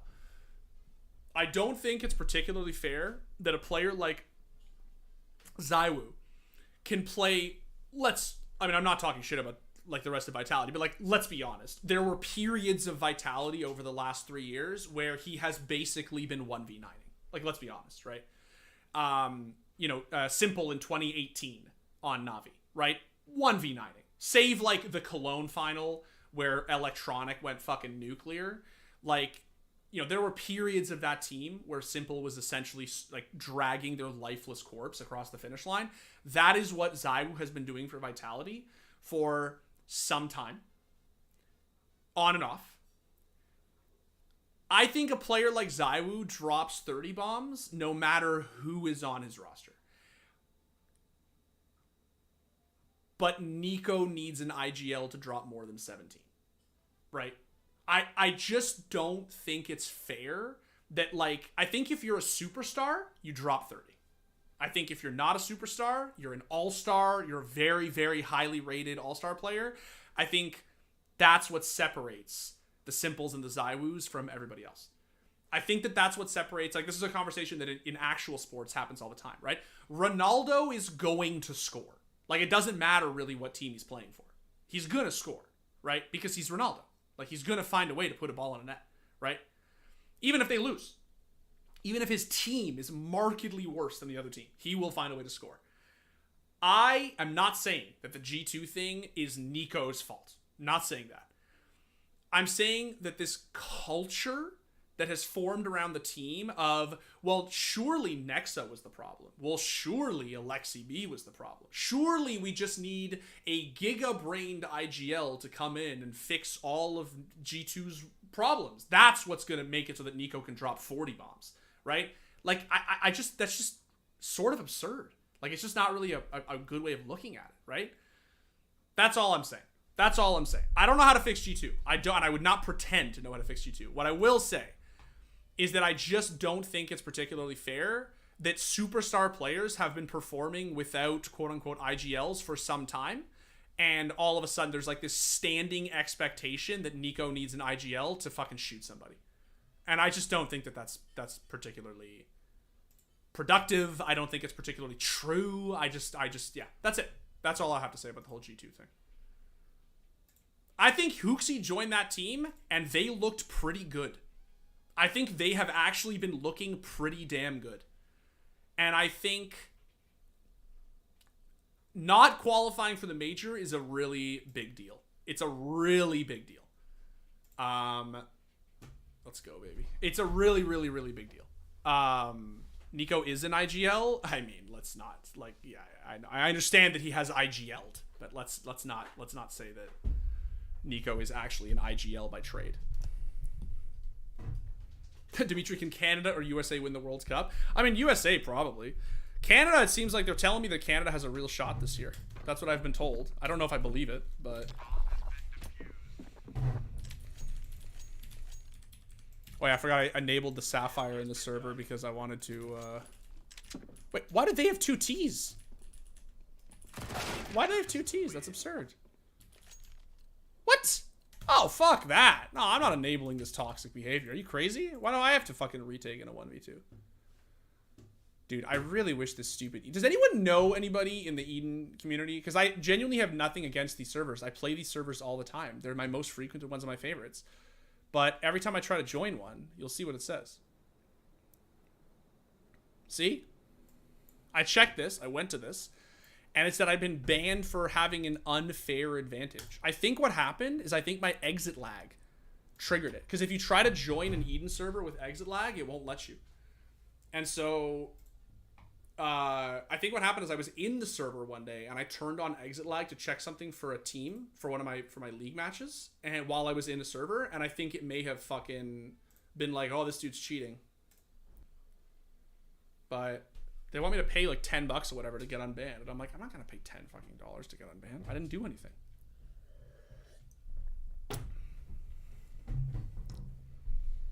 Oh, yeah, back to Inferno. Awesome. Are you guys ready to take these skillful engagements? I want USA to beat England. Man, I feel like that's just mean. Like, England, honestly, like, don't get me wrong. Shitting on England is, like, always fun. But I just feel like England... You know, they kind of need one, man. Like, it's super fun to cheer for England in soccer, to be honest, because they're so bad. Of course, bro. Of course.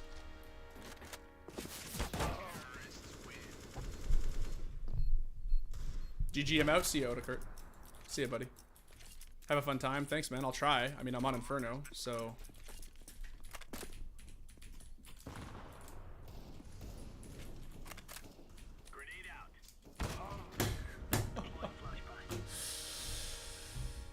God, I hate Inferno retakes, man. Oh my god. Look at the score. Look at the fucking score.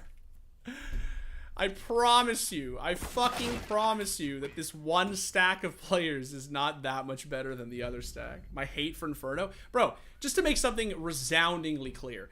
I hate Inferno because it's a bad map.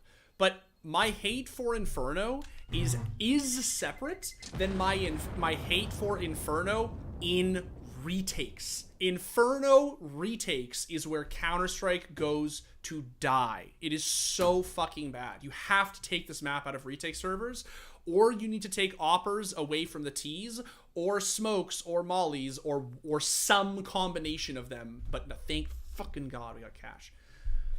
This is the problem. Inferno retakes are very T-sided. Homie, you can be a silver 2 in Inferno retakes, and they will spawn you new box with an op, a smoke, and a molly.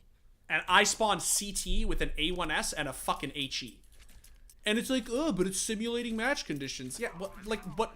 How is engendering unfair, silly gunfights that require no skill and no warm up at all in like simulating match conditions, right? Like, Inferno retakes suck. They genuinely suck.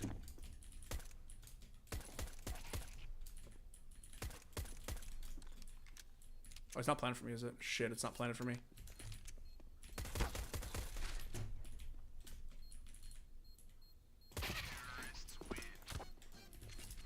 You calling me silver too? Chill, man. Sorry, man. Sorry. I didn't mean to do you like that. Sorry, bro. Nuke is good. Nuke is a good retakes map. Definitely a good retakes map. I really like Nuke retakes. Got 3 in here, eh? Oh, boys, we're all holed up. Motherfucker's gushed. There's so many of you!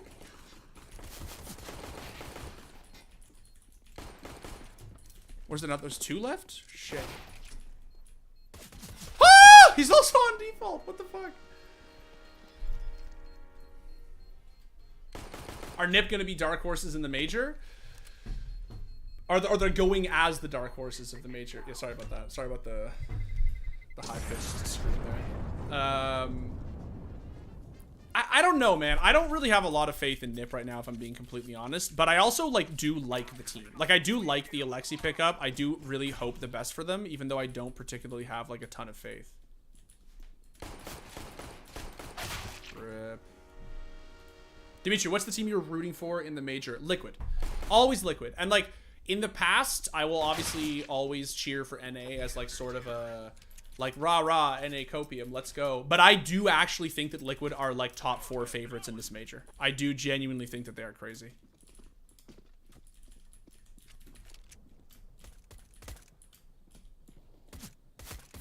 Oh, I hit him! Bro, I hit him! That was a headshot.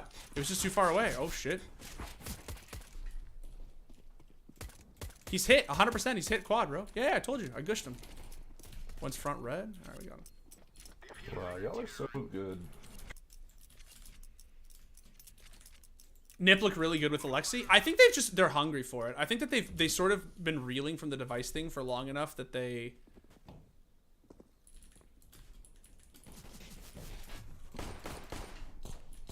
This is gonna suck. This is gonna suck. Oh no.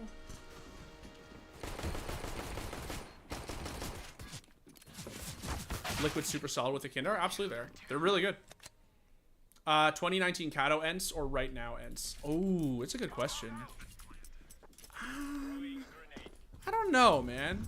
Probably the Kato ends. So it's probably a Kato ends, but it's also really hard to compare any other version of that roster with that one because that run was just like otherworldly, right? It's like Boston Major Cloud9, right? Like they were just like, I don't know, they had it for one tournament, right?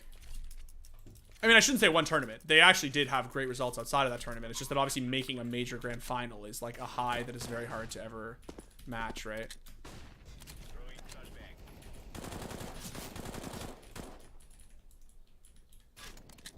Bad timing. Quad last.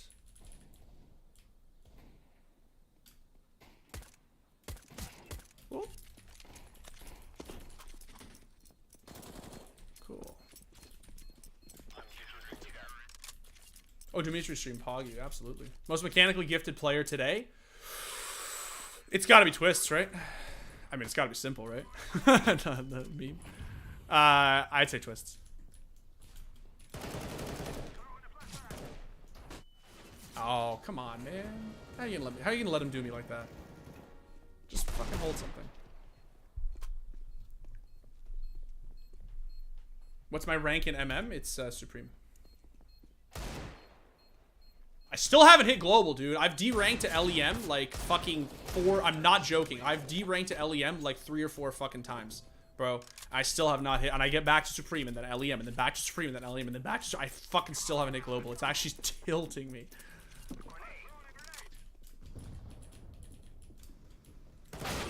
Ooh, nice shot, bro.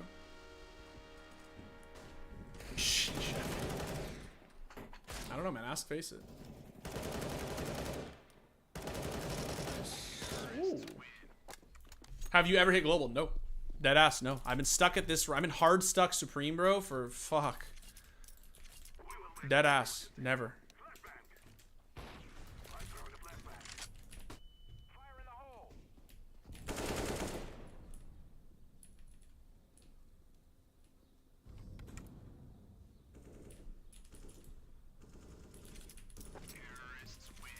Skill issue? Absolutely, it's a fucking skill issue. Favorite video game of all time? Ooh. That's really tough, man.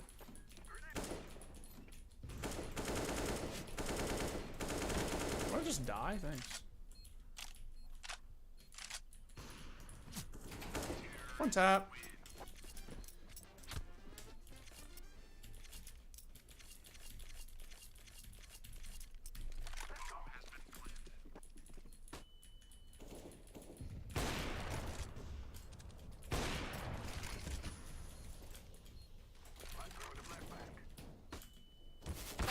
Oh, he's still Z? No way. Best way to improve headshot aim on strafing targets? There are aim maps you can do it. I think even the ESL Hub has one. I think that also Aimbots has one where you can check a thing like in Valorant and it'll make them like strafe side to side or run at you. Yeah, there's a bunch of aim maps in CS:GO you can use to improve upon that. Homie got a nutty inventory as well. Thanks, dude.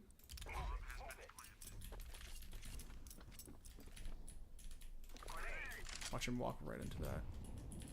Oh. I'm in a 5v1, aren't I?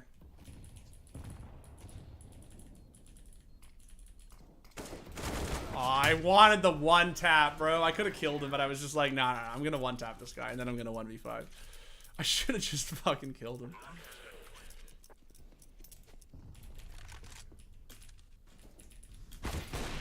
Oh, that was a sick flick, if I do say so myself.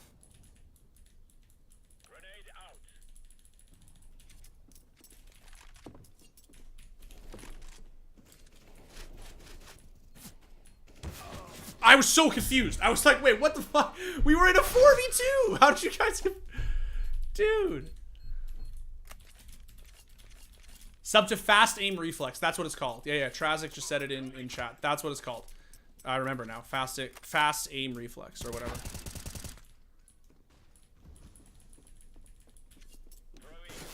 Oh, he's close, obviously.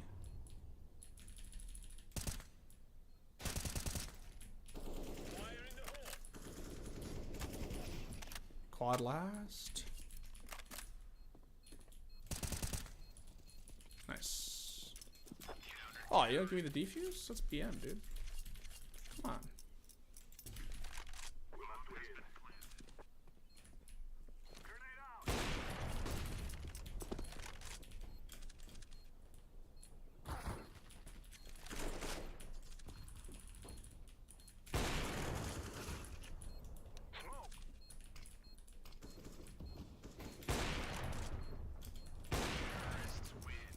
Have you ever tried buff? Oh yeah, all the time.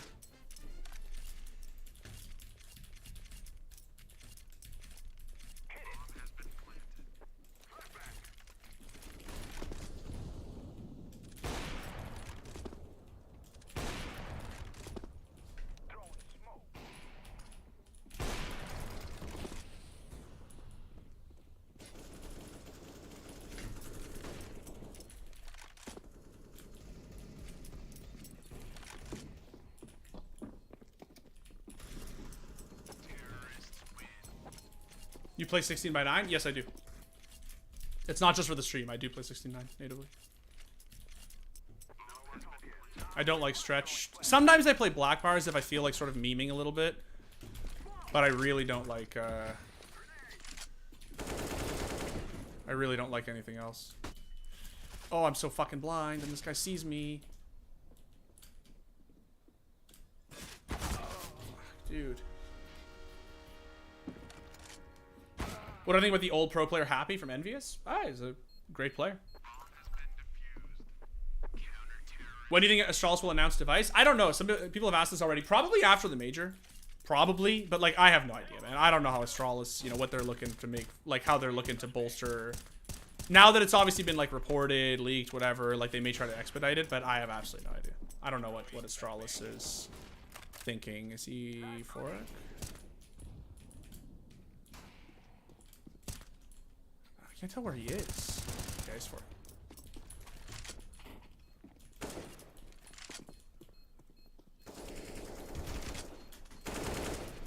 I did not mean to bait that guy. I really didn't.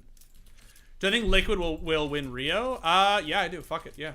Or do I think they can win Rio? Yes, I absolutely think they can. Do I think will they win Rio? I mean, I have no idea, obviously. Oh, I feel bad for this guy. Feels more fun. Spray feels usually 69 minutes like the speedy with the stretch. I don't like the speedy. That's why I don't play with it.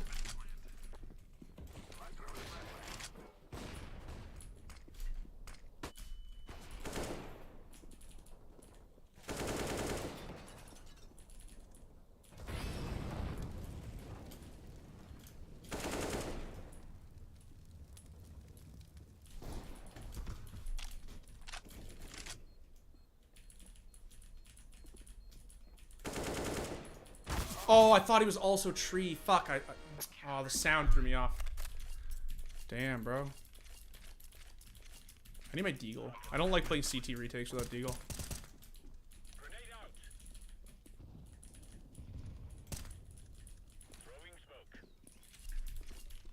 Well, Farlig be on his way out.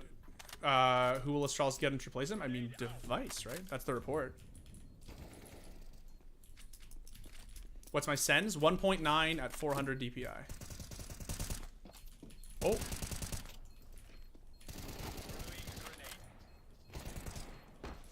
Clean. Am I a pro noob in CS? Yeah, pretty much. I'm a professional.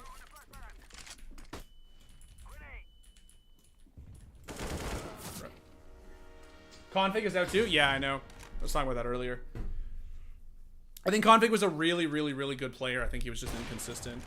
I don't have any thoughts on like the drama. I just mean like in terms of his actual play, I think he was a really, really, really good player. I think he was really inconsistent. What game mode is this? Never seen this before. This is retakes. Yeah, so this is community server retakes. They're free to use. You just go into the community server, search retake, and find one that's like local to your area.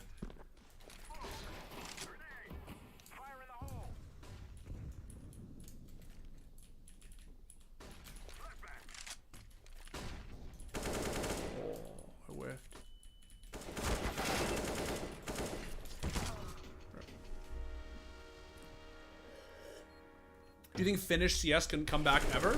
Oh yeah, dude. Oh yeah. I don't know if it'll be like a Finnish team or just like individual, like for instance Alexi on NIP, right? Like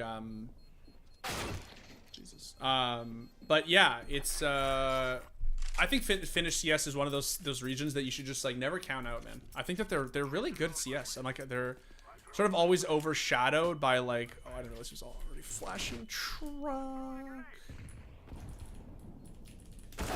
Rip.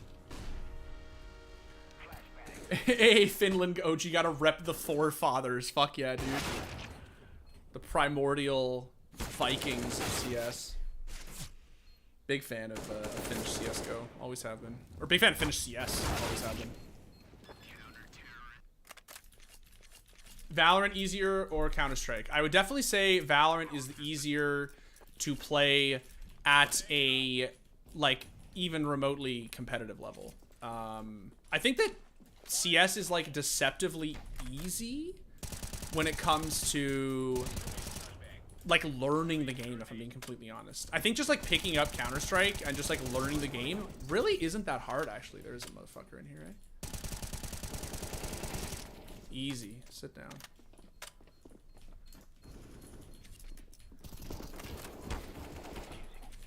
Someone defused that? Oh, thank God.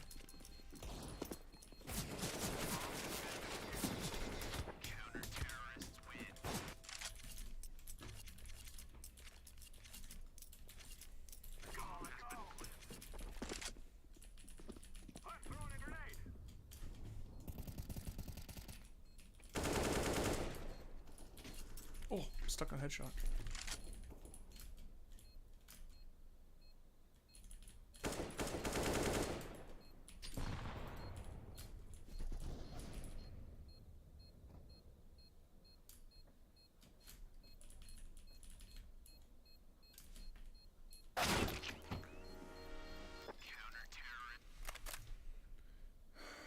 Valorant is harder for new players. Yeah, that's the thing. I actually think people are just, it's like deceptive, right? Like I think that learning CS like literally out of the gate is probably easier. It's just like once you get to like above like, I don't fucking know, right? Like, but like CS, the ceiling on CS is much higher than Valorant. But like the, like picking up the game and just shooting people casually, I think is actually probably easier in CS. For the simple reason that well, for starters, the guns actually work, which is pretty great. Like when you spray somebody in CS, they actually die. Whereas in Valorant, sprays are just really a way to get yourself killed. And I think people really overlook that. I think that like it's actually just a lot. It's very easy to forget the fact that like CS is just 3 of them alive, eh?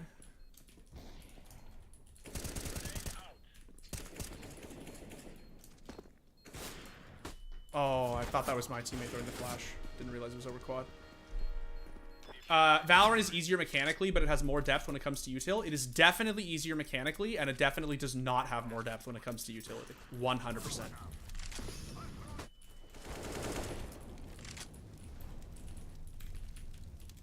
Oh, timing. There's this illusion that Valorant has more depth when it comes to utility. That's not true. Utility is exceedingly more difficult to learn in Counter-Strike than it is to learn in Valorant. Exceedingly more difficult.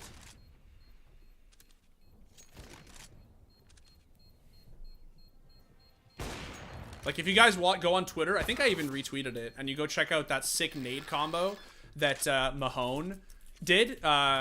It was the one against Big where Searson went Mexi with an op, and the two top mid players literally combined HE's grenade while HE grenades while they were running. Like, it looks like some Dragon Ball Z like anime shit. I'm not even kidding, man. He flashed himself. That's so funny. I'm just gonna vibe under here, even though it's ratty as fuck.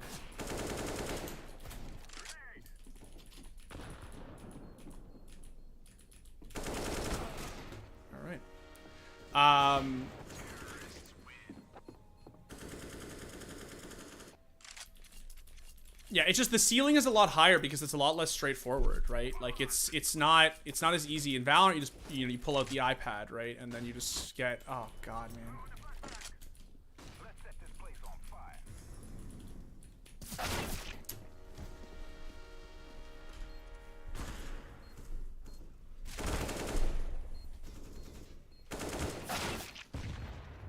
The fast rush B smoke for Dust 2. There's just like, you think carrying. Oh, what the hell did I vote for? I didn't even. I didn't even see what I voted for. I still have no idea.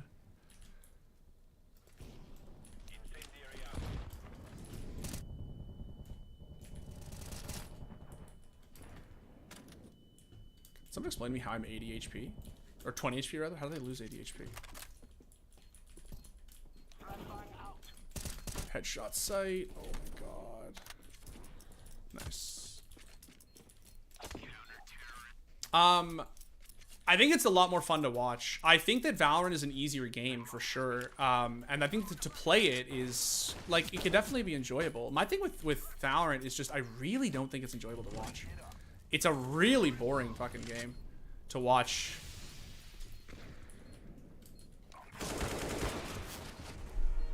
I've tried many times over the last 2.5 years, but I just can't get into it when I watch it. It's just so slow. How many hours I have in CS? On this account, I have about 4,500, I think.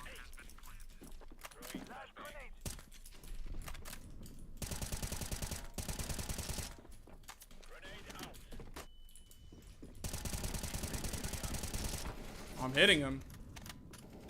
This is literally my favorite thing. He's dead. Wait, no, he's not dead. There. What the fuck was that?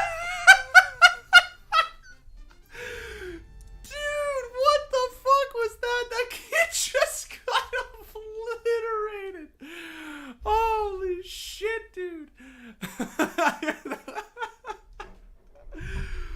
What the fuck, dude? I'm very sorry. That was That was really mean.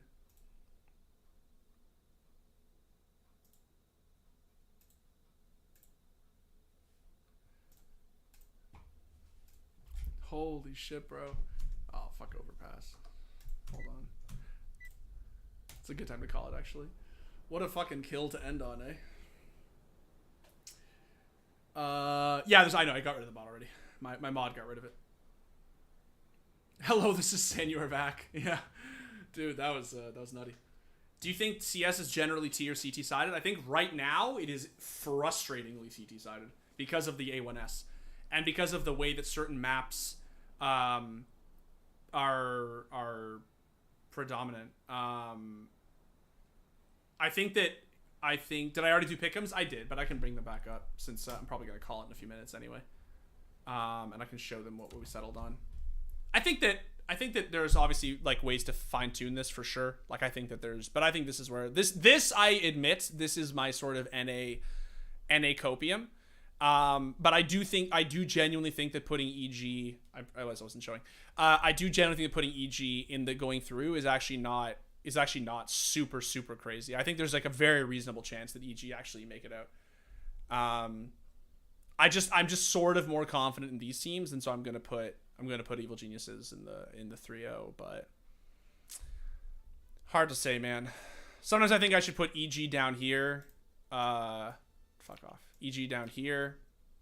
And that for the 3-0 I could 3-0 Mouse, but I think that they have sort of a tough run, and I'm just not confident. Like it's that if it's not EG, it's like BNE or Gamer Legion, if I'm being completely honest, right?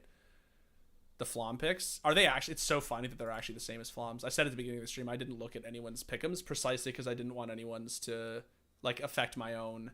No Big? No, I don't think Big. Big definitely not for the 3-0 because they are not going to they have a like they would need to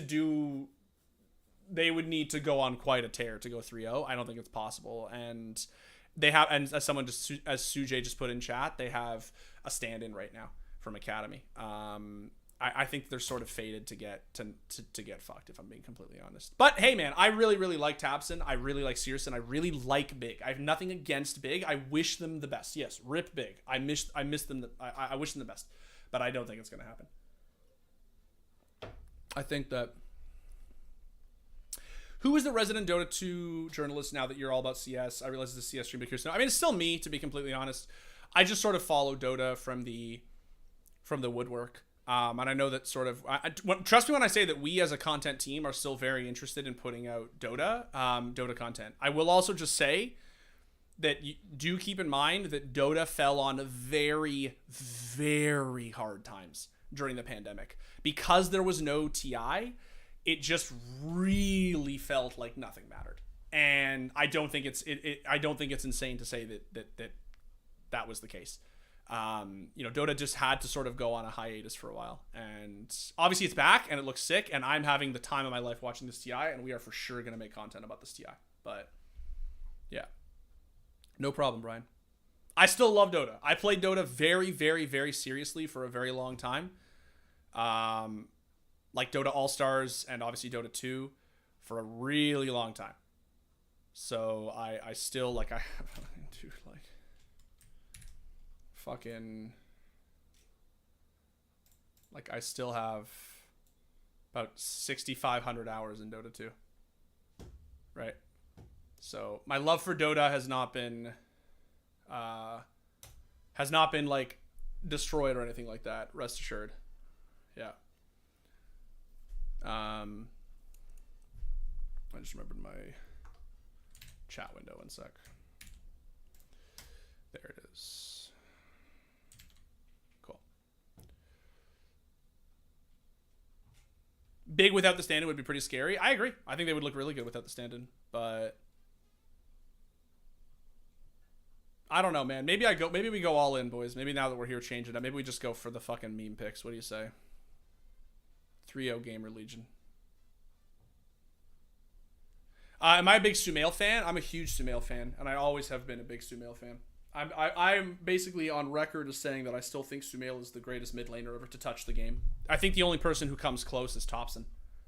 But But I think in terms of consistency, I think in terms of how dynamically he played the role, his champion...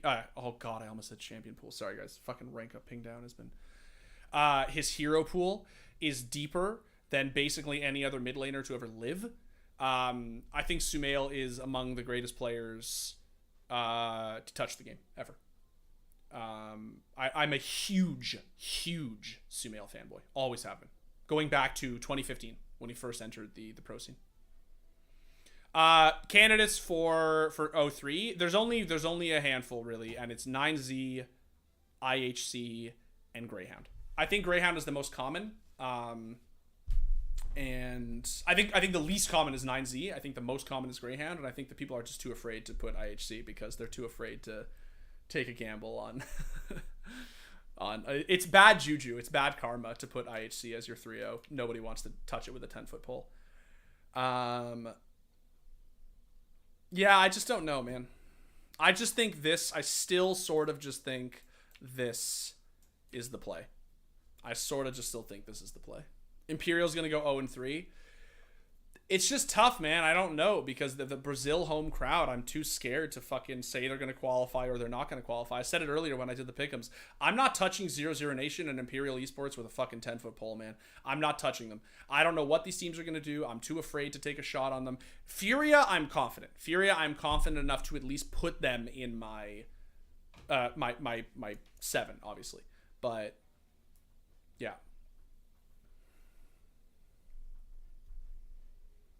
Why do you think that EG is going to go 3-0? It's not that I necessarily think EG are going to go 3-0. What I think is that of all the spots that I have to fill for Pick'Ems, this is the one that I'm the most uncertain of. I just don't know. Like in previous years, I shouldn't say previous years, previous majors, I've always sort of had a pretty good intuition. I actually was on a streak for a while where I picked the correct 3-0 team, I think like twice or 3 times in a row. Like major to major, like not just stages. I was on a tear. I was always predicting the 3-0 team. This time I just have no idea. And I think that Fnatic going 3-0 is a good choice. The problem is that I just think that Fnatic are probably going to guarantee to go through, and so I don't want to take that risk. I think that I think Mouse will go through, but I do not think that we'll go 3-0. I don't think Big is going to go through or go 3-0. I think that I don't want to touch Imperial. I don't want to touch 0-0 Nation. I think the only choices for 3-0 that make sense are B&E, Gamer Legion, or Evil Geniuses. I actually think Evil Geniuses will go through. And I think that honestly, if I had to like cut out like OG and put Evil Geniuses down here, I actually don't think that's NA Copium. I genuinely think that this is pretty... Or cut out like... maybe Mouse. I'm more confident in Mouse than I am in OG, to be honest. But I think that EG going through is not insane. The problem is that I'm so convinced that these are the right 7 that I don't know what to put left here. And of the remaining choices, I think that EG looks the strongest. I think that people keep asking about Big. I would always put Big here normally. The problem is, as someone has already said, Big is playing with a stand-in, and they have a really hard matchup. I don't think it's in the cards for Big. Unfortunately, I think the major is sort of over for Big before it even starts. I love Big, I love Taps, and I love Searson. I'm not, like, throwing shade. I just, unfortunately, I think that's just how the cookie crumbled. Bro, EG sucks right now? I mean, you say that, and then they're going to make it through. Like, I just, like, Cirque is fucking on fire right now. Nealon is an animal. And, like... Automatic is fucking looks like he's in major winning form all over again. It's not big time NA Copium. It's just this is an underdog pick, and of the underdogs, I think that they look the strongest. That's all it is, bro. Like, to be clear, you understand this, right? You never actually put the team who is the best team as the 3-0, right? You put the best teams here because you know they're going to go through, right? I know Vitality is probably going to go 3-0, right? So, like, obviously I'm going to put them here. Yeah, because I'm not going to take the gamble. I'm just saying that between Evil Geniuses, BNE, Gamer Legion, the Brazilian teams, and, like, I just think Evil Geniuses looks really good. You can sacrifice the 3-0 pick. Exactly. I'm putting this sort of as a sacrificial pick. I think Greyhound's going to go 0-3. I think 1, 2, 3 are guaranteed to go through. These 3 are guaranteed. And I think that one of these 4 will definitely go through. That's my 5. So, like, this will be, I think, an easy one. 1, 2, 3. That's 4. I only need one of these 4, and then EG is my sacrificial pick. That's basically it. Hot take, I think Outsiders will struggle. People have said that. My thing with Outsiders, someone else just asked about them too. My thing with Outsiders is that I think at this stage of the tournament, people are really, really, really going to struggle to deal with their playstyle. I think that James' playstyle is oppressive. I think it's suffocating. And I think that at this stage of the tournament, people will struggle to deal with it. I think once you get to later stages of the tournament, obviously, Outsiders will not match up so well. But I would be very, very, very, very afraid to put... To count Outsiders out. I would be really afraid to count them out, man. They always find ways to win. Always find ways to win. What about 9Z? They played okay. Yeah, I think someone mentioned earlier that Lau put 9Z as a 3-0. I think it's a solid pick, but I think that it's still a safe bet to say that these are safer picks. For how much shit Outsiders get for their playstyle, they do just fine. I mean, homie, think about it, right, Sanchit? Like, that's why they get so much shit. Right? The reason they get so much shit is because they win. It's because it works, right? Nobody enjoys watching it, but it gets the job done, right? It's sort of like, if you guys remember from 10 years ago, maybe some non-North Americans in the chat remember 10 years ago when Spain was on top of the world in soccer and they played that, whatever the hell the term was, the tiki-taka like passing game, right? It was so boring to watch, man. It was so miserable. It was awful. Nobody enjoyed it. But they won everything. They won fucking everything because it was a really effective way to play the game, right? That's sort of like Outsiders. Now, I don't think Outsiders is as good as Spain was, but like I'm just saying that like that's the thing, right? They play to win. Yeah, FIFA flashbacks, horrible memories. Yes, it was miserable. It was terrible. EG could get Mouse or OG if they win, so 3-0 could be hard as hell. Yeah, it could be. I mean, it really could be. Like... Am I gonna do a watch party in the major or not? No, I can't do a watch party. You need co-streaming rights. Like, just to be clear, it's not a choice thing. I would gladly do one if I could. It's just that you need ESL co-streaming rights, which are very hard to get. I still want to stream for like 10 more minutes maybe, but so let me I guess what we should call it. I could just keep talking, man. Gamer Legion's path looks like a better chance for 3-0. I mean, look, man, I love the fucking meme. And I was saying earlier that like I don't think that it's like a total absolute batshit crazy meme to put them as 3-0. I don't think you're trolling if you put Gamer Legion as your 3-0. But it's a hard sell. It's a hard sell. Ask them, they will give it. I mean, okay. Sure.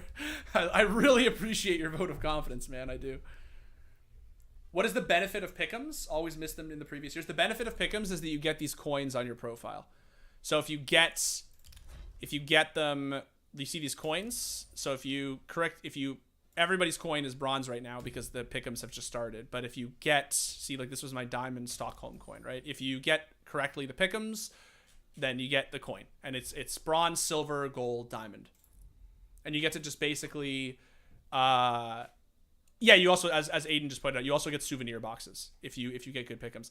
Unfortunately, I do have Diamond Stockholm. Unfortunately, I choked right at the end of Antwerp. I had FaZe Clan as my winner, and to prove it, you can go back and you can check the fucking hot retake social clip we put out, because I said FaZe Clan will win this major, and then I watched Navi in groups, and I completely lost faith. And I was like, bro, Simple's going to 2-time. Simple's going to back-to-back. And I switched it with like 1 day left. I was like, nah, Navi's going to win the major. And then they fucking lost in the final, man. And alas, I now have to live forever with the shame of my second guessing.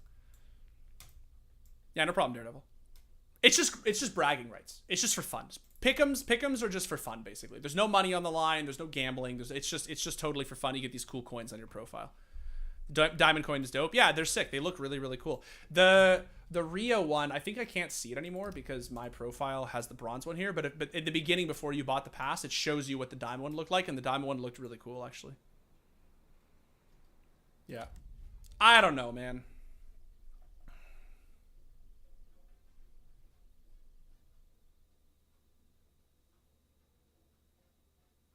I don't know, bro.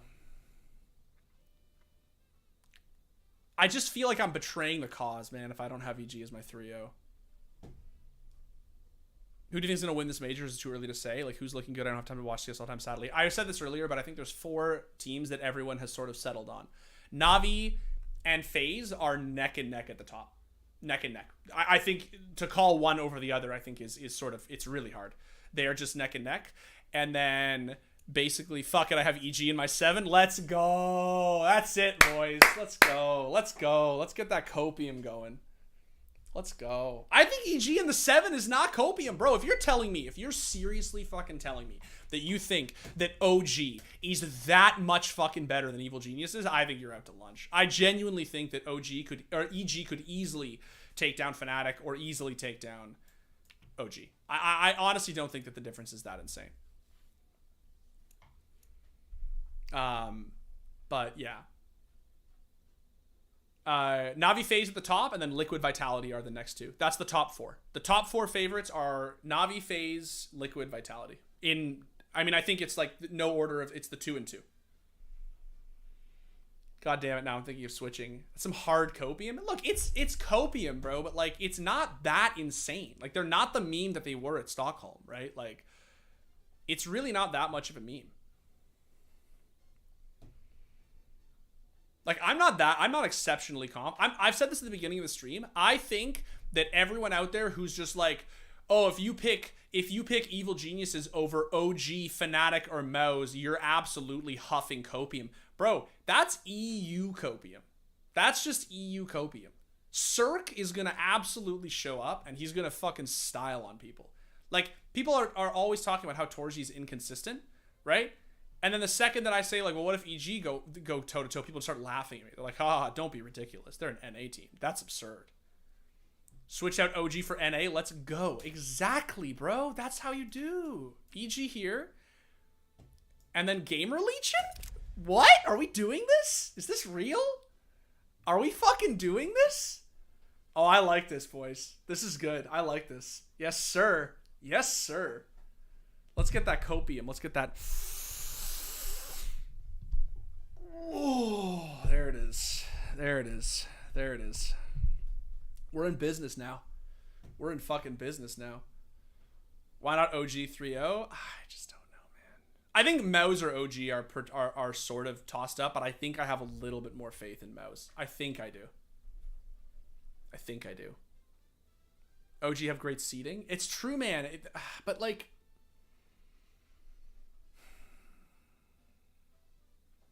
I do love the meme. Plus OG minus Mouse. Yeah. I think that, like, OG as the 3-0 is probably a little bit safer than... I mean, I would say this. It's definitely safer than Gamer Legion. But I think that Gamer Legion is a better meme. I'm going to be honest. I just think Gamer Legion is a great meme. I'm not shitting on the team, just to be clear. I'm not talking shit about Gamer Legion. I'm just saying them going 3-0 is, like, obviously a little bit of a meme. I think that OG do have good seating. I think this is pretty solid. I don't know. This is good. And I said this in the beginning of the stream. This is like one of, if not the hardest challenger stage that I can remember in like a long time, man. It's really tough. It's really, really hard. Let me fucking look it up one more time. Let me look up Major. I want to see the seating one more time for... Oh, yeah, they do. Shit. They do, bro. You're right. So for those who can't see here, let me just bring this up. So this is the seating. Why no Imperial? I just don't want to touch these Brazilian teams, homie. I said this before. I really just don't want to touch the Brazilian teams. I just don't know how the crowd is going to... I don't know if 0-0 Mation or Imperial are going to crumble under the pressure or they're going to excel under the pressure. I genuinely don't know. Plus, Imperial have to play Vitality, right? Which is a really tough matchup for them. I think 0-0 Nation have a better shot up against Bad News Eagles, for sure. But OG definitely do have a pretty good... Yeah. I'm kind of being persuaded, guys.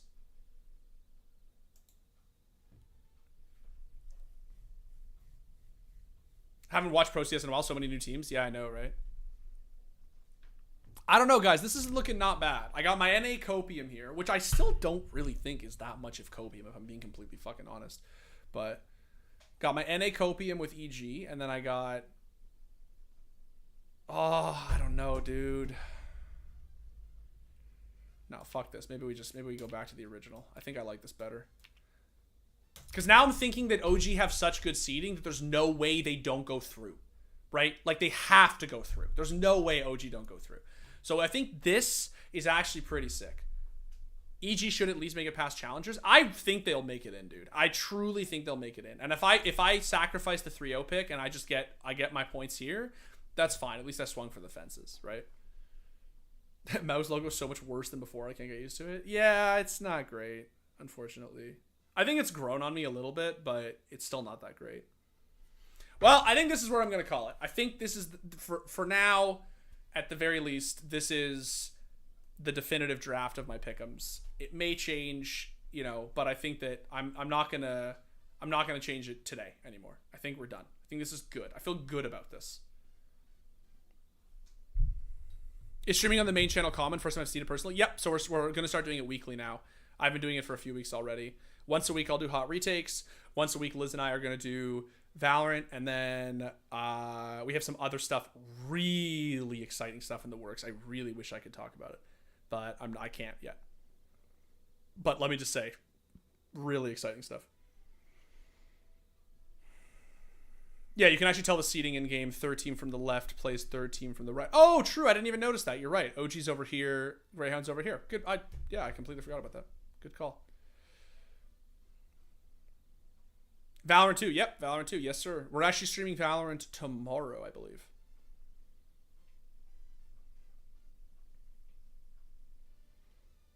Yeah, be sure to tune in, man.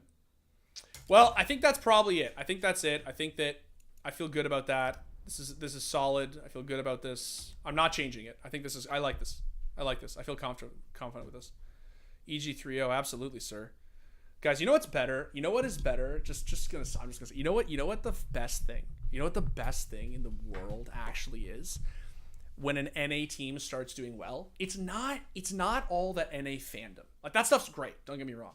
But it's not like, you know, everyone coming together in North America and rallying behind, like, you know, Team Liquid or EG, right? Like, getting super psyched for the boys. You know what the best is? Is those salty fucking European tears. That's my favorite thing. The second that an NA team starts winning, it's just EUCS starts fucking sweating, dog. Like, they just start getting so scared. They're like, this is unacceptable. Like, we need to be cheating. Well, this is so shit. Like, just inconsistency on our oppers. It's just so... it's actually the most fun thing in the world, bro. They just start losing their minds, man. Losing their fucking minds. NA team doing well. Wake up, it's 2022. Cry emoji. I know, it's almost like an NA team made the EPL finals and went to a full best of 5 map series. Almost like that, right? Almost like that.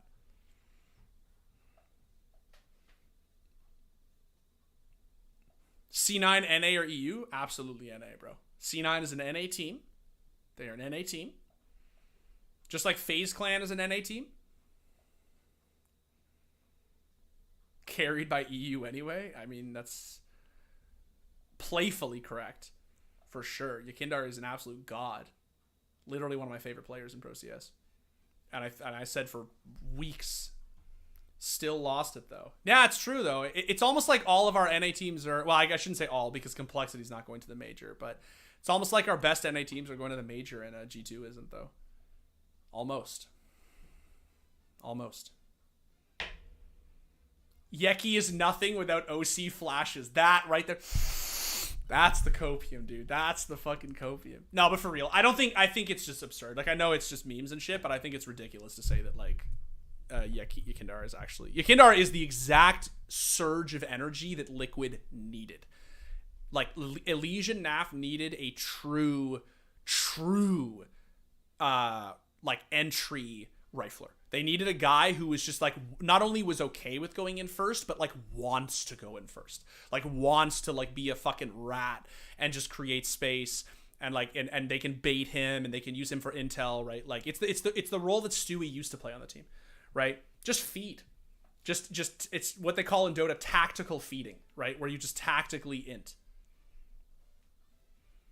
You want to play some MM? Nah, man, I'm literally about to sign off. Hello, Dimitri. Hello, Alankar. Shocks fans in tears? Bro, Shocks fans in tears. Absolutely. Please say hi, Dimitri. I said hi, man. Hope you're well. When is the next NA event? I'm going to be honest, man. That's what I want to know. That's really what I want to know. I think we're due for one. Simple as MVP. Sorry, I know you asked. Or I think maybe it was you or somebody else. I don't know. I think it really depends on who wins, man. I think that Navi could for sure make the finals again. But I don't know if between FaZe and Navi who will, you know, show up harder and go harder. Hard to say. Hard to say.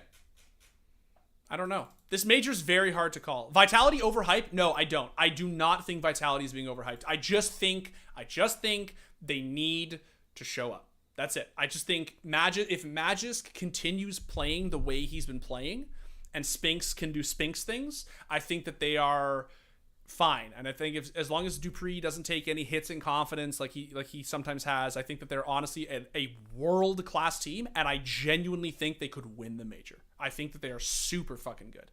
They just have to show up. They have to show up.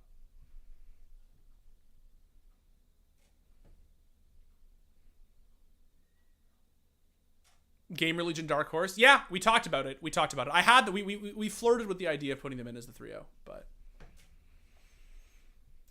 oh, for the love of fucking God, dude. These bots, bro. Well, I'm going to call it, guys. That's it. Those are the pick'ems. Those are the retakes. Thank you so much for tuning in. That was really fun.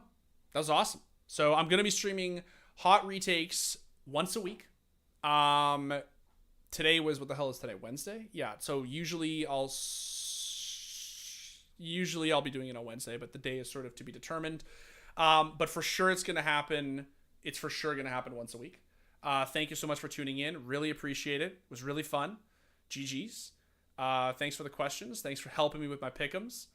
And yeah, I'll see you guys next week. We have some, no, sorry. So next week I will not be streaming because next week I'm going to San Francisco for Worlds for Rank Up Ping Down.